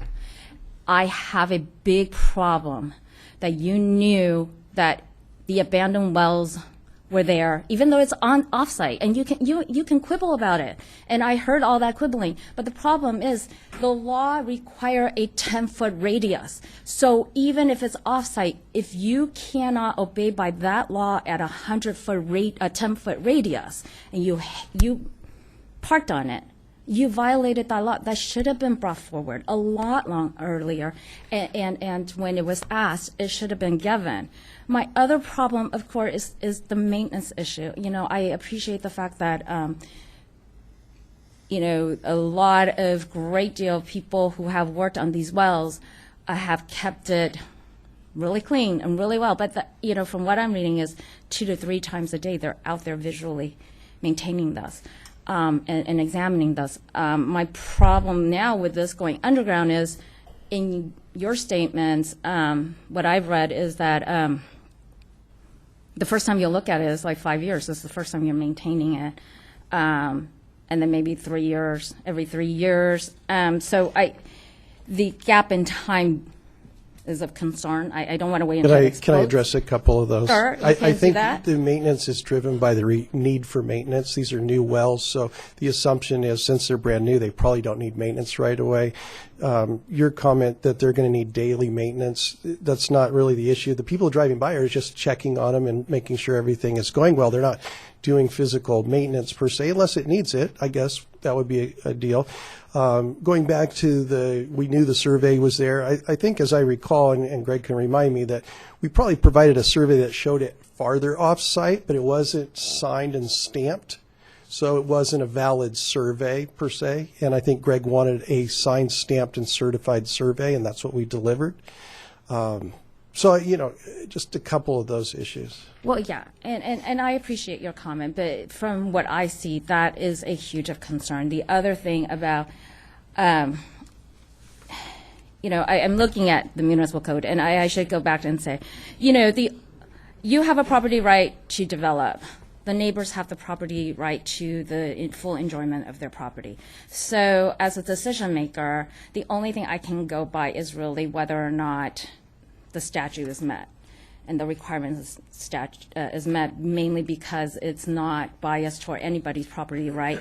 Rather, it just sets out the conditions. I don't see that there's any evidence that gives me comfort to waive the 100-foot distance requirement because the use and the occupancy of this building is a residential. It's multi-family residential. Blackstone is single family, okay? And that's different from multifamily. If you go to subsection D, they talked about public assembly places, and that's 300 feet. So it gives me some kind of direction from the law that the people that wrote this statute is saying that when there are a lot of people in there, we need to take a lot of caution on whether or not this 100-foot should be waived or not. And I see multifamily. If this was a single family, if this was a warehouse, completely different conversation. Multifamily, we got to be pay a lot more attention to it. Warehouses, there's no reasonable expectation someone will be there 24 hours a day. In a multifamily, I'm pretty sure you can find one versus single family. So I look at that. I know that you guys kept telling me OCFA, waive this, and I'm glad. One of my questions initially was whether or not there was an approval letter, and I'm so glad you brought it because that answers my question, but it raised another thing, which is basically that your approval is for a fuel modification under California Fire Code 104.9. However, I went and looked at the OCFA's 2013 guidelines for waiving 100-foot, and they're citing California Fire Code section 5706.3.1.3. So that's completely different type of approval. And given that back in May 2015, they stated that they're not going to sign off on a site plan, which would have included all these restrictions until the city finally approves the project, then this is only a fuel mod dealing with fire under 140, okay? But it doesn't deal with the waiver, which is a completely different fire code. And I'm sure you and I can totally quibble about everything, but the only neutral thing I can look at is the application of the statute. And so I'm going to close with my comment. Those are my concerns. I only have the law. I got to go by the law. I don't find that anything I read before today, anything I've heard today, have persuaded to me to see that the law has been met. So that's my position. Thanks, Ms. Wong. Okay, would anyone else like to weigh in? Council?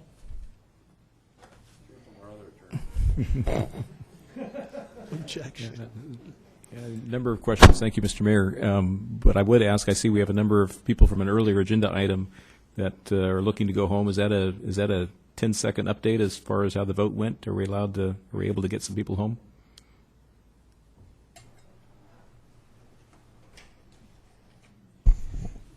Mr. Mayor, members of the council, we could provide a quick update. However, there is an action or actions required of the council at this point on that item. So it's perhaps more than just an update.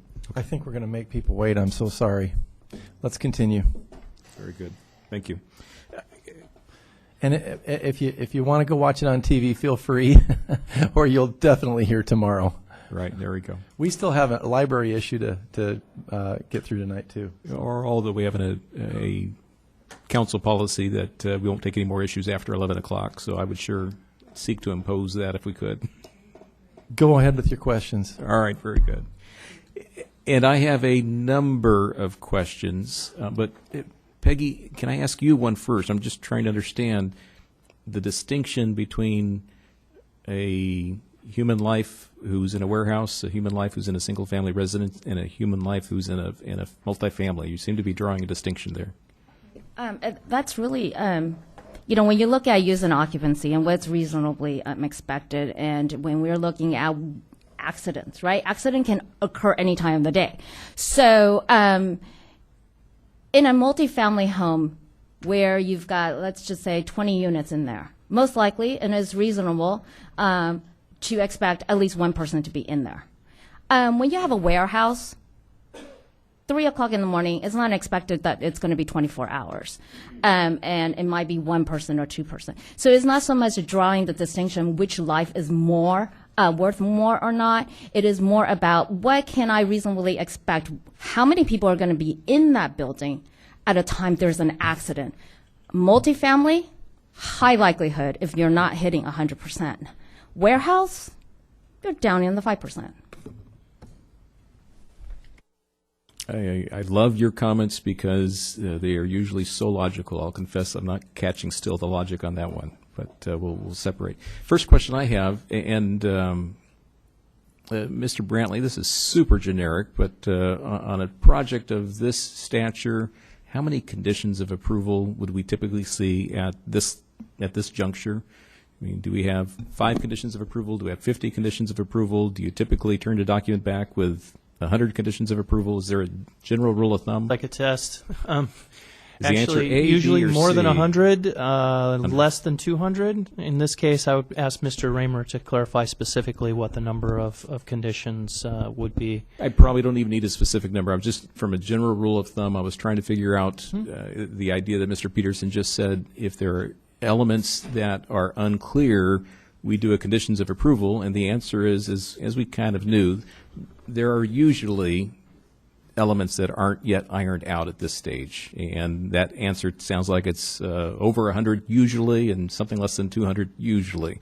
There's lots of little details, which allows this council, I think, to punt on the conditions of approval and focus on what our colleagues have tried to do so far, and that's work on the big issues. So safety, to me, is the biggest issue of all. I would answer that and say the city has provided me 151 conditions of approval for this project prior to going to Planning Commission. All right, so 100 to in draft 200, form. the median would be 150. You are one over that. Shame on you. Well, we've redlined it and we have comments, but probably gross. We might have found a couple other tonight as well. It's like pretty excessive. All right, so safety is the issue. And Nicole, thank you for being here today and tomorrow both. I think we're going to be tipping the 12 o'clock witching hour.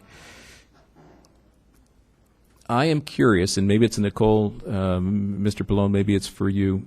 The city of Yorba Linda has approved other projects in the past inside of that 100-foot radius. We've chosen to do that. And of course, as we've seen, Brea has done that routinely. I have the dubious honor of being a surfer dude, which means I grew up in Huntington Beach, and we did used to play on the sites there. And so that probably speaks for all kinds of problems that I have, and I'll just blame it on the oil. But I don't understand through the reading of our code when we would exercise that discretion. It doesn't give us any guidelines. Can somebody help me understand? We take it from 100 feet to 50 feet now, and we don't do it now, or when do we do it? Other than flipping a coin saying, we're going to do it today and not tomorrow, and we'll do it the next day and not the following day. How do we know? Is there any empirical data that guides us? Mr. Mayor, I think I could probably try to respond to that. I don't think that we have had a case such as this where we've had a multifamily development in proximity to an active oil well. I know we have had a couple of cases that I'm aware of where there have been single-family homes in proximity to oil wells. 2 projects come to mind. They're both off of Richfield Road. In one case, the single-family home was 100 feet from the active oil well, and in the other case, that setback was reduced to 70 feet, and there was some additional mitigation required per fire authority input and comments during the planning review stage in both cases.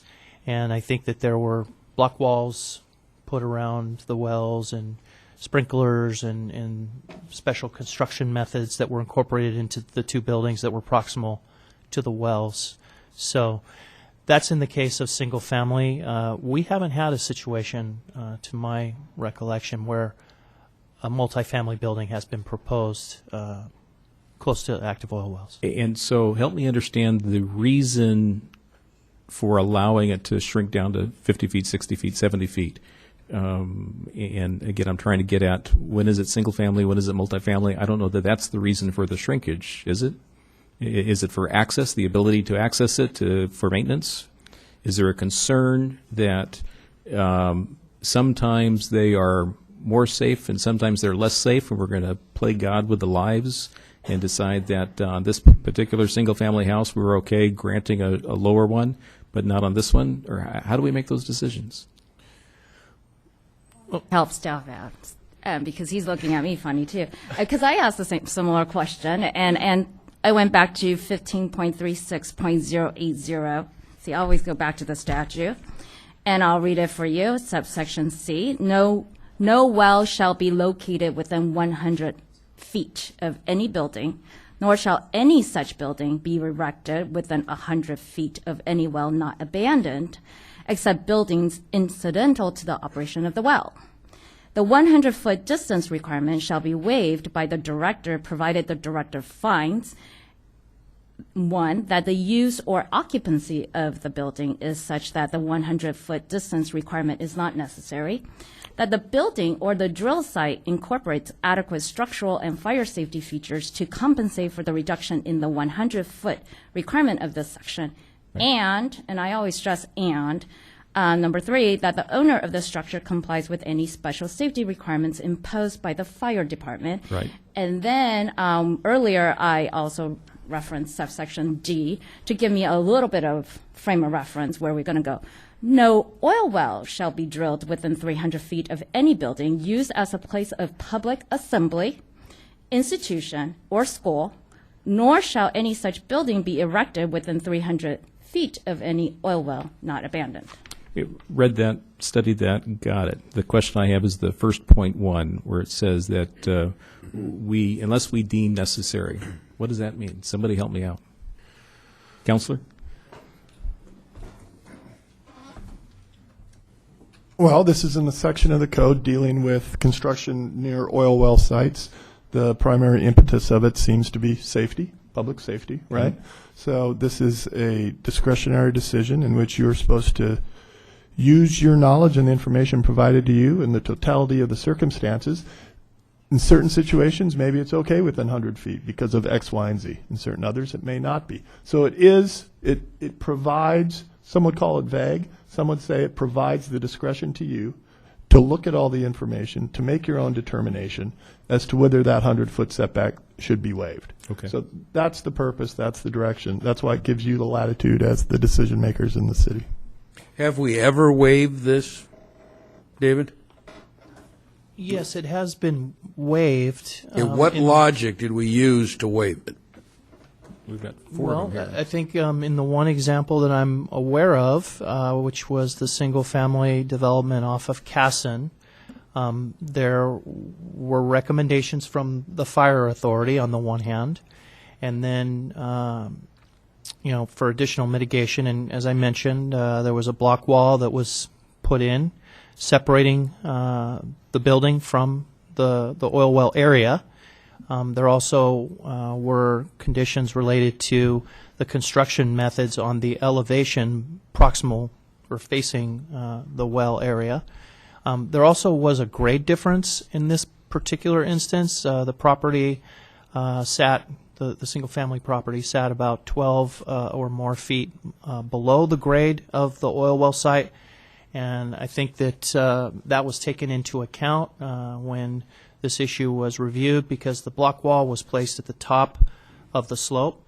So you had this combined sort of buffer area, if you will, between the grade difference and the block wall, and the distance separation was 70 feet. That I think taking into account all of those mitigations and specifics about the site, the Planning Commission felt comfortable in that instance with having the one single-family home within the 100-foot radius. And what is your opinion on this site with that?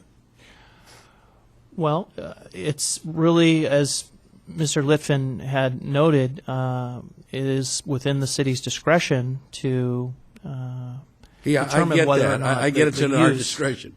But I'm looking at my subject matter experts. You're the engineers, not me. Okay, What well- do you tell me? But perhaps it's not an engineering question. Maybe it's a fire question, or maybe it's... I think it's really a public policy question, whether or not it's appropriate per item 1 or criterion number 1 in the statute that Ms. Wong read a moment ago, whether or not it's the council's policy to allow multiple family dwellings to locate at less than the 100-foot radius. But I think that gets us into Councilman Young's arena of which life is more valuable, multifamily or single family. I mean, that seems to me a weak yardstick to use for whether it should be safe or not. Now, we mentioned the fire department, fire authority. Are they authority we look at to say it's okay?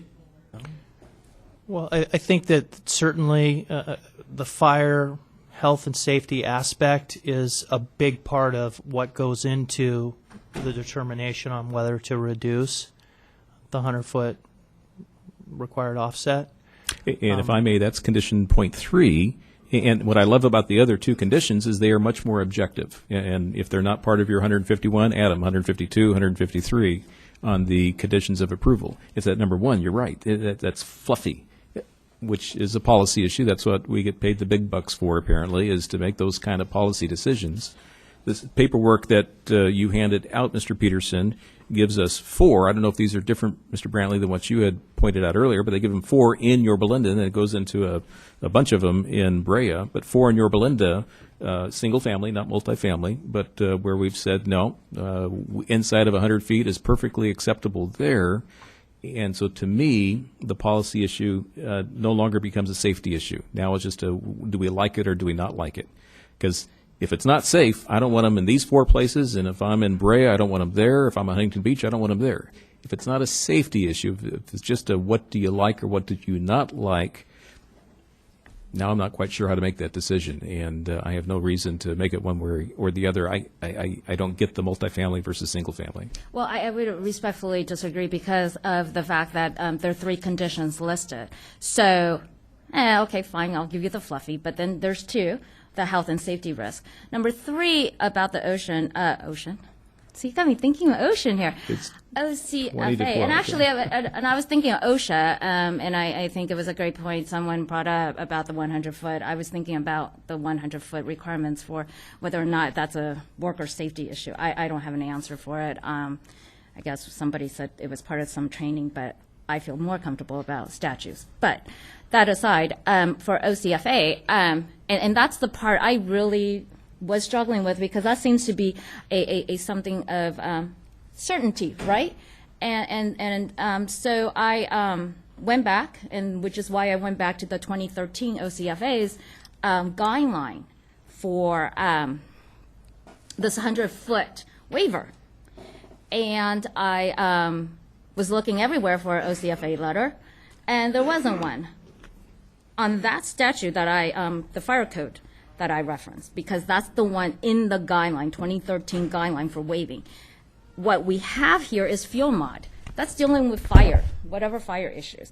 OCFA in their letter from May of 2015 was very clear, as well as our CEQA document saying that OCFA does not inspect oil wells or pipelines. They don't deal with anything to do with the oil well. All they care about is, hey, look, do you have your, fire safety stuff? Do you have your proper setback?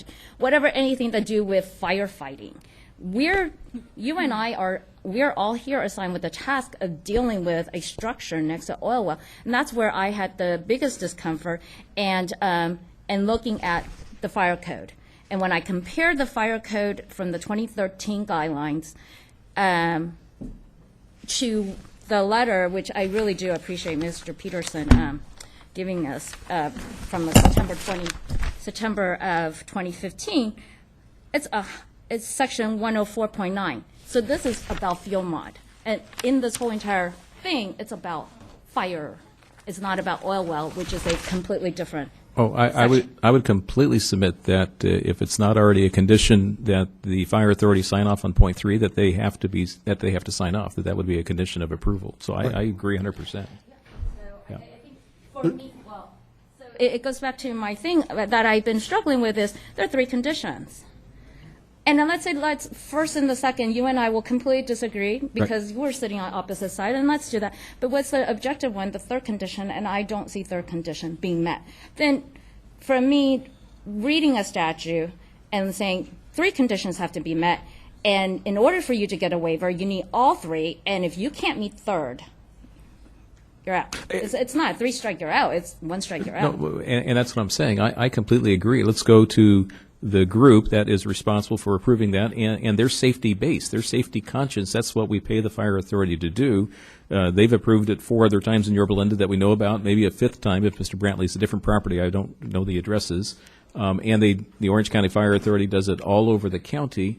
I would say, hey, if we choose to grant an approval, it's only on condition. That's why it's called conditions of approval. It's only on condition that the fire authority signs off. If not, hey, red flag, yellow card, whatever you want to call it, no, you didn't meet the condition. You don't get to build a project if you don't meet the conditions. What's unique about this ordinance, too, it's a shall.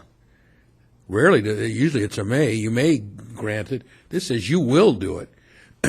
Why haven't we gotten an OCFA write-off on it? Well, we haven't submitted, it's a condition of approval, so the letter, I mean, the fuel Okay, mod that I you're got you. looking at is because we were talking about ember intrusion, so I just left the So fuel if we were to mod. approve and they don't sign off, this never happens. Exactly, you don't get a grading permit, you don't get a building permit, you don't get anything. About to say that because it was in their May 2015 letter. I get We it. don't approve the site. They're not going to meet condition 3. So, I mean, they were reserving that discretion us. themselves. If OCFA doesn't approve right. it. And the OCFA is necessary for condition 3. Yes. So we are kind of in this. They're in a catch-22 position, basically. Well, I don't know what that means. It's been done before in Yorba Linda, it's done in Placentia, it's done in Brea. I mean, it has what's required in the pre-approved OCFA list of what you'll do to a building and how far it can be set back, and it can't be less than 50 feet, and it has to have, if you look at page 11 of our appeal, in the first paragraph, it'll list out the fire safety features, compensate for the reduction, including automatic fire sprinkler system, 8-foot high block wall and property lines, Class A roof coverings, assembly, no skylights, exterior structure walls that are in line of sight to the wells, shall be 2-hour fire restrictive construction with no openings. So they're very specific on what they want to see in your design, and that's in order to reduce that for safety reasons. So you have to design your building that way, which these buildings are designed that way. I think Mr. Young's still proceeding with his line of questioning. We can do the old popcorn. I'll be happy to yield. Mr. and go away. Hernandez? We've heard a lot tonight, too, about the traffic at Buena Vista and Lakeview, which I think we would all agree is a nightmare. And I didn't realize, I learned tonight, that it was prioritized 20 years ago. I can understand that, and that, regardless of whether this gets built or not, that needs to be addressed. We need to address that issue. I second that motion. That's outrageous that hasn't been. I did have a question, or a question from a citizen who asked me to ask, who participates or who's paid in to the Buena Vista Lakeview Street Light Fund, I'm going to assume. Do we know who pays into that, Mark? I'll have Mr. Wolf address that question.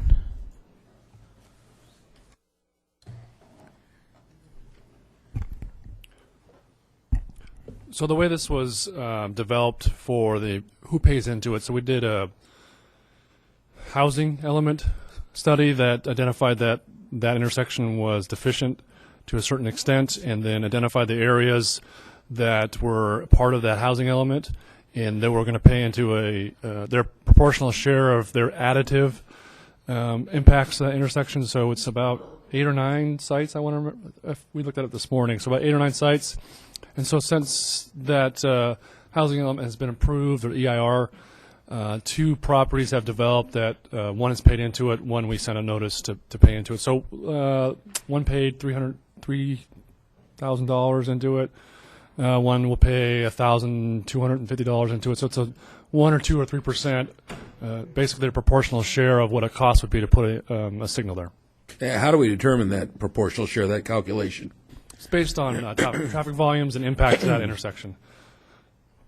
So proximity to the intersection, traffic volumes, the the split of traffic, north and south or east and west. So it's based on traffic volumes. Okay, and then my last question, George, for you. The resident asked a question about the south slope, that there appears to be some ancient fault line there, or indicated there was some type of fault line there. You've indicated to me that that's actually a surface fault with water runoff causing that. But is that slope a problem for stability? Is there going to be an issue there? We've submitted geotechnical reports to engineering, to the planning. It was in the CEQA document. This one was dated December 31st, 2014. It discusses the erosion of that old road and how that's dealt with. This goes through and looks at the structural analysis. It's signed, dated, stamped by the structural engineer. It goes through and identifies all the characteristics of the slope and how it works. They don't anticipate, in this report that was delivered and updated to the city, they don't anticipate at all going into that slope for any construction, and we'll deal with the current erosion as it is and not go and fix it, repair it, do anything to the toe slope. All that's in the soils report on how that slope's handled, and they firmly believe and signed off on it for the city that the buildings will not pose a threat to anything in that slope. And I'm sure, last question, I'm sure that you've done the soil samples, but I'm hearing about pooling of water that's rainbow colored. I'm hearing that is this a thing that you're going to have to go in there and scrape this a couple levels down, or are you? Well, the way that works, and Nicole can allude to it, and what's all the monitoring during construction and grading and who's out there. To dig the underground surface parking, you're going to go down pretty deep. And all that dirt will be analyzed, and that will be a condition and a mitigation measure. If any of it is found to be contaminated, it will determine the level of contamination as to where that dirt will be taken to be disposed of properly. And effectively, you'll end up with a clean site. Does it concern you that nothing's growing on it? Look at your forehead, Mr. Hernandez. Yeah. Maybe we'll go plant some flowers. I don't know. It seems like everybody drives on it a lot, walks it a lot, does a lot. Some of the growth is probably seasonal, so some of it falls over. Well, I've walked it quite a bit, and during all seasons, actually, because I do walk that lake bed also with my family. But they're right. Nothing does grow on it. Yeah, I was just walking it the other day. I mean, some of the plants, they're seasonal. They go up, they fall down, they come back, at the spring. But, herbicides, pesticides, other things have been used on all oils. They tested for it. They did complete lab testing and all that, and none of it reached the criteria that was of concern. Well, I got to tell you, if we don't approve this, we need to put a big tent over it and call it a toxic waste and not have anything on it, from what I'm hearing. Yeah, right. And Afshin just told me, Greca does do weed abatement, so, that's part of their responsibility, so I'm sure they're maintaining the weeds on the site. Maybe that's what you're seeing. I'm not seeing anything. Well, that's what I mean. There's no weeds. There's nothing. No There's no weeds, no flowers, no tree, nothing. Back to Mr. Young, and then we'll go to Ms. Wong. Go ahead, Peggy. Do you have a question? Go ahead. No, I found my missing piece of paper. Oh, sorry. Because I have so many pieces of paper. I knew I was going to miss one. You sure you want me to go ahead? No, she's already weighed in. She's not supporting it. I have to say this, and then probably you don't know this, but, and I'm sure you don't. I worked on MTBE. I worked on the bill setting a moratorium on the use of MTBE. It was vetoed, and in fact, I had oil experts telling me that I was some wacky staffer coming out with this idea MTBE would be a harm to people because, our oil underground storage tanks are double layer, concrete encased. Don't worry about it. You know what? Right after the veto, United States Senator Feinstein held a congressional hearing in the Capitol. And then Pete Wilson signed a moratorium. And now we only have ethanol. So with that perspective, when I look at the amount of toxins, and I don't feel that in looking at what I've read, and the toxins that are there, it really concerns me. And I can't walk away and say, well, here's new technology, it'll be better, because that's what I've been told by expert. And then like I said, I was told. And the veto message from Pete Wilson thought was very clear, this is just not going to happen. And it did happen. It happened in Reno. It got into the groundwater. So for that, but I also wanted to say that when I went back and I listened to your expert on the fire, and I was a little bit concerned that his data came from a national weather station out in Tonner Canyon, because we're kind of far away from Tonner Canyon. So I was kind of wondering how he could really give me a pinpoint idea about things when he's giving from the perspective of Tonner Canyon out there. But, you know, he relied a lot about models, and I would just go back to the fact that the fire in Oakland Hills and the Freeway Complex were two fires that experts have said did not behave like computer-generated models. So those are truly concerns. I understand that, you know, your expert did say ember intrusion more than radiant heat, but I just don't feel that there's adequate information here for me to say that, you know, that's not a cause of concerns as we're looking at this. Would you like to hear from him? I did. I heard plenty after listening to it twice and reading the minutes, I just want to say.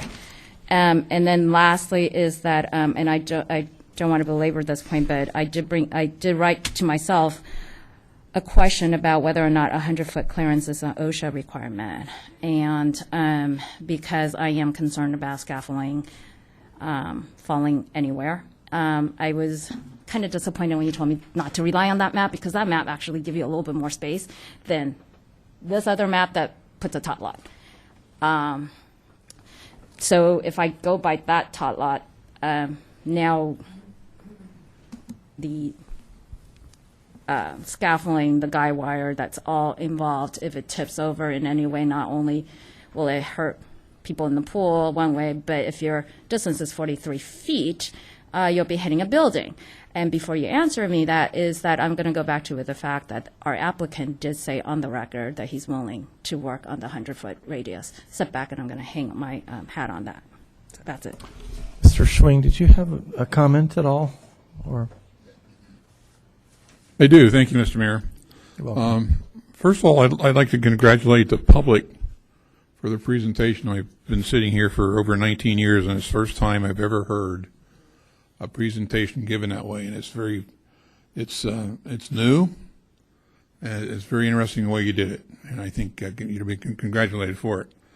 One of the things I looked at as I looked at this packet, it's 4.99 acres. And at 30 units per acre, you can get 149 units on it. If it was 6 acres, you could get 180 units on it. I'm convinced that's what you would do. I mean, you've designed it to get the maximum profit from the amount of land that's available. Not 148 units, not 145 units, not 140 units, but 149 units. And that's a big turnoff to me. Measure I was mandated by basically state directions that we zone for arena numbers. But there was never a requirement for the developers to build to that requirement. Never, ever a requirement for the builders to build to that zoning. And the fact that you maximize the density on this site is just a big turnoff to me. Mr. Young, did you have anything else? I do. Thank you, Mr. Mayor. And council knows this, and I know the audience knows this as well, but council has essentially two major requirements when we sit up here. One, we are in the business of creating policy, and then the other times we're in the business of adjudicating policy, which is what we're doing today. We're not supposed to be creating policy. We're supposed to be going by the rules that we currently have. Mr. Swing, good comments. They are maximizing, but why do we have those rules? We have a 20-foot front setback, and they abided by our rules. Did they go 30 feet? No, they went 20 feet. But if we didn't want to have a policy that said 20 feet, then we should have had a policy that said 30 feet or a policy that said 40 feet. When this measure eyesight was submitted and approved, as with the one on Prospect, we intentionally, not we, because I wasn't here, Gene wasn't here, Peggy wasn't here, but we as a city, we as a council, said we want to increase the height requirement for those sites, and we're going to go from, 35 feet normally, and we're going to specifically allow 50 feet. Why did we do that? We did that because we presumed that you would need to go to 50 feet to be able to build a 30 unit per acre type of a project, and so we gave that as a parameter. Here you're doing 40 feet at your max, and then you've got the two-story buildings as well. The coverage to me is very impressive. You're at a 28% approximate coverage where our maximum is 70%. And they do that not because they're maximizing dollars, but because they are doing subterranean type parking, which is more expensive to build. Is it any surprise to us that a property owner would want to maximize what they can? To me, it's not. And that's why we try to set policies that say, you're not going to go any closer than this number. And yet, what do our planning commissions and we, for that matter, do all day long or all year long? We sit and listen to CUPs, conditional use permits, where property owners are pushing those limits. They're saying, hey, these are what you told us we could do, but we want to do a little bit more, and we make determinations at that point. That's not what we have here, barring one exception, in my opinion. The one exception where you're essentially asking for a CUP, it's not that at all, but it's that Article .1. It's that one piece where we sit in judgment of, are we going to allow something less than 100 foot or not allow something less than 100 foot?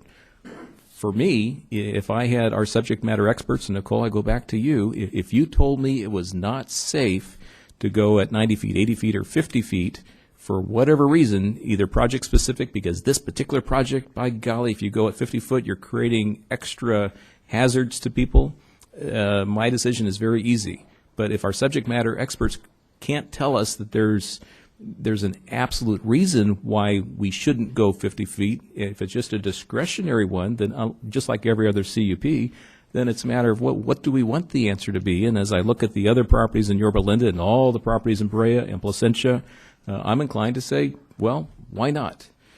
This was something that was telling to me. Did you all have a chance to pull up the Dogger, Department of Conservation, specifically oil, gas, and geothermal resources?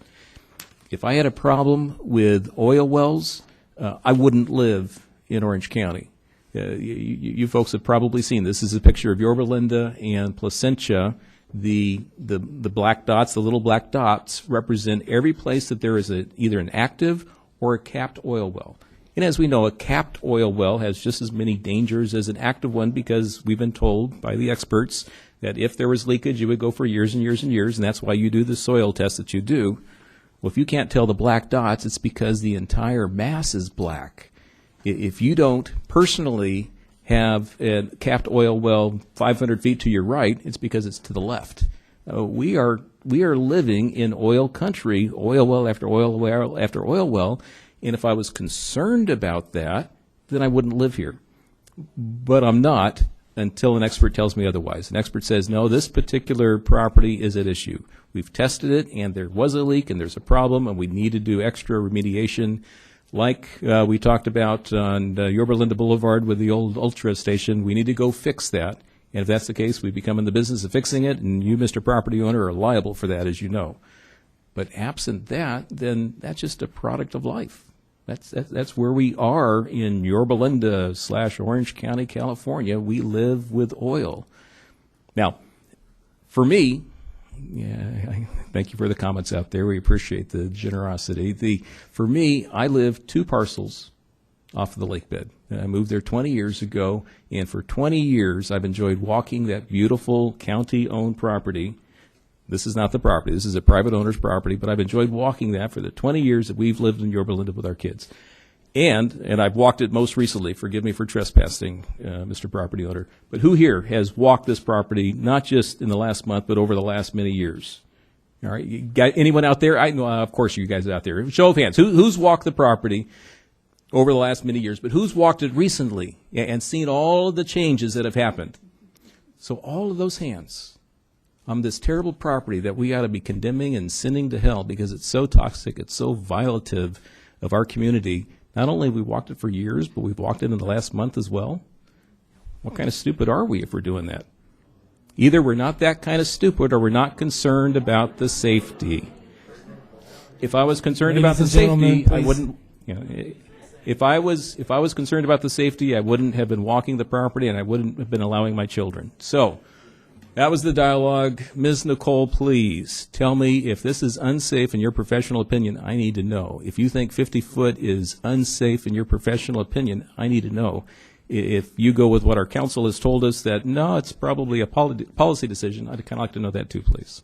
Thank you, Mr. Mayor. I'm going to give you the answer of both, because for the CEQA document, for looking at what we had to do for the EIR, we had to look at the project's impacts on the environment. So what we're looking at is one, soil contamination. We looked at petroleum. We looked at, our experts had the concern also of weed abatement, so we looked at pesticides. We looked at arsenic and volatile organic compounds. Based on our assessment, none of the levels exceeded any of the EPA screening thresholds. We took all the samples that were done and did a human health risk assessment and did not exceed the thresholds. We also took it one step further and did a health risk assessment of the operating oil wells, which measured air toxics to the future apartment dwellers, residents. Those also were not above the thresholds. That's kind of an extra step that's not required for CEQA, but we did that. So from that standpoint, from a hazard standpoint, and given the fact that we've also identified that this is an abandoned and operating oil site, so there is the potential when they're grading they may encounter something. So we've set up a plan in place that has regulatory authority through OCFA or the Orange County Fire Authority, as well as the Orange County Healthcare Agency, as well as protocols and in place to do additional testing, and also come up with a safety plan for the workers as they're doing their grading. We've put all this in place. We've added it to mitigation measures, so we're confident that if anything does come up that is unknown, that it will be treated properly. All right, may I summarize? You currently have no indications of anything that exceeds your thresholds. We have 20-foot setback thresholds. We have 50-foot height setback thresholds. You have yours as well. You have nothing that you've currently seen with all of your testing. But even beyond that, as a precaution, while they are turning dirt, while they are looking at the project on an ongoing basis, you will continue to monitor it. If anything else flags, again, you throw the red card. Is that essentially what you said? Correct. Okay. Thank you very much. Thank you, Mr. Mayor. I thought your question referred to the 50-foot setback. Did you want to address that? Well, that's why I said it. I answered it in two ways. One is what are the risks? What are the health risks? So I alluded to what we measured for the CEQA document. As far as giving you an answer on whether 50 foot for other reasons, I understand. More of a policy. Okay. It appears that my fellow council members are talked out. Is that correct? Okay. Please. All right. Well, I'm gonna, I can talk with the best of them, and I'm not going to do it. I'm going to let my vote speak for itself. And if you're interested in why I'm going to vote the way I am, then call me. I'll talk to you in the interest of time. I'll call for the question right now. But I will say this. Mr. Edibar, I believe your reputation precedes you. I believe you're an honorable man. And whatever happens, I am making an assumption that property is not going to go away and that something good will happen on that property. So please, whatever the result is, know that. And we expect to be in contact with you. I think your comment tonight was, whatever happens, this is a start for me because I'll know which way to go. And Mr. Peterson, thank you for everything. and I'll call for the question, and I will make a motion to uphold the decision of the Planning Commission and adopt resolution number 2016-5354, denying tentative track map 17784, design review 2013-16, and the subsequent environmental impact report prepared therefore. I'll second your motion. Okay, we have a motion and a second. And Mr. Mayor, for Discussion? clarification, are you Yes. doing this with or without prejudice? That would be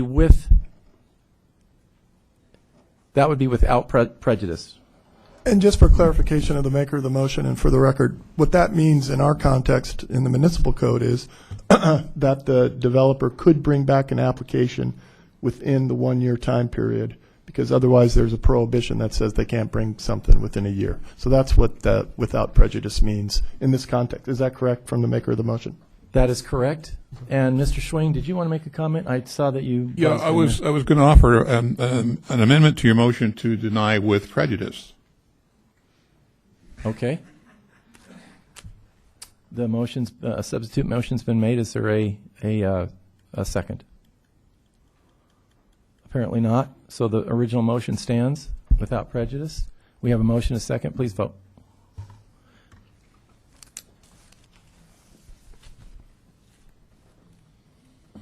Mayor? Okay. Motion passes with Young voting no. Okay, ladies and gentlemen, we need to move on.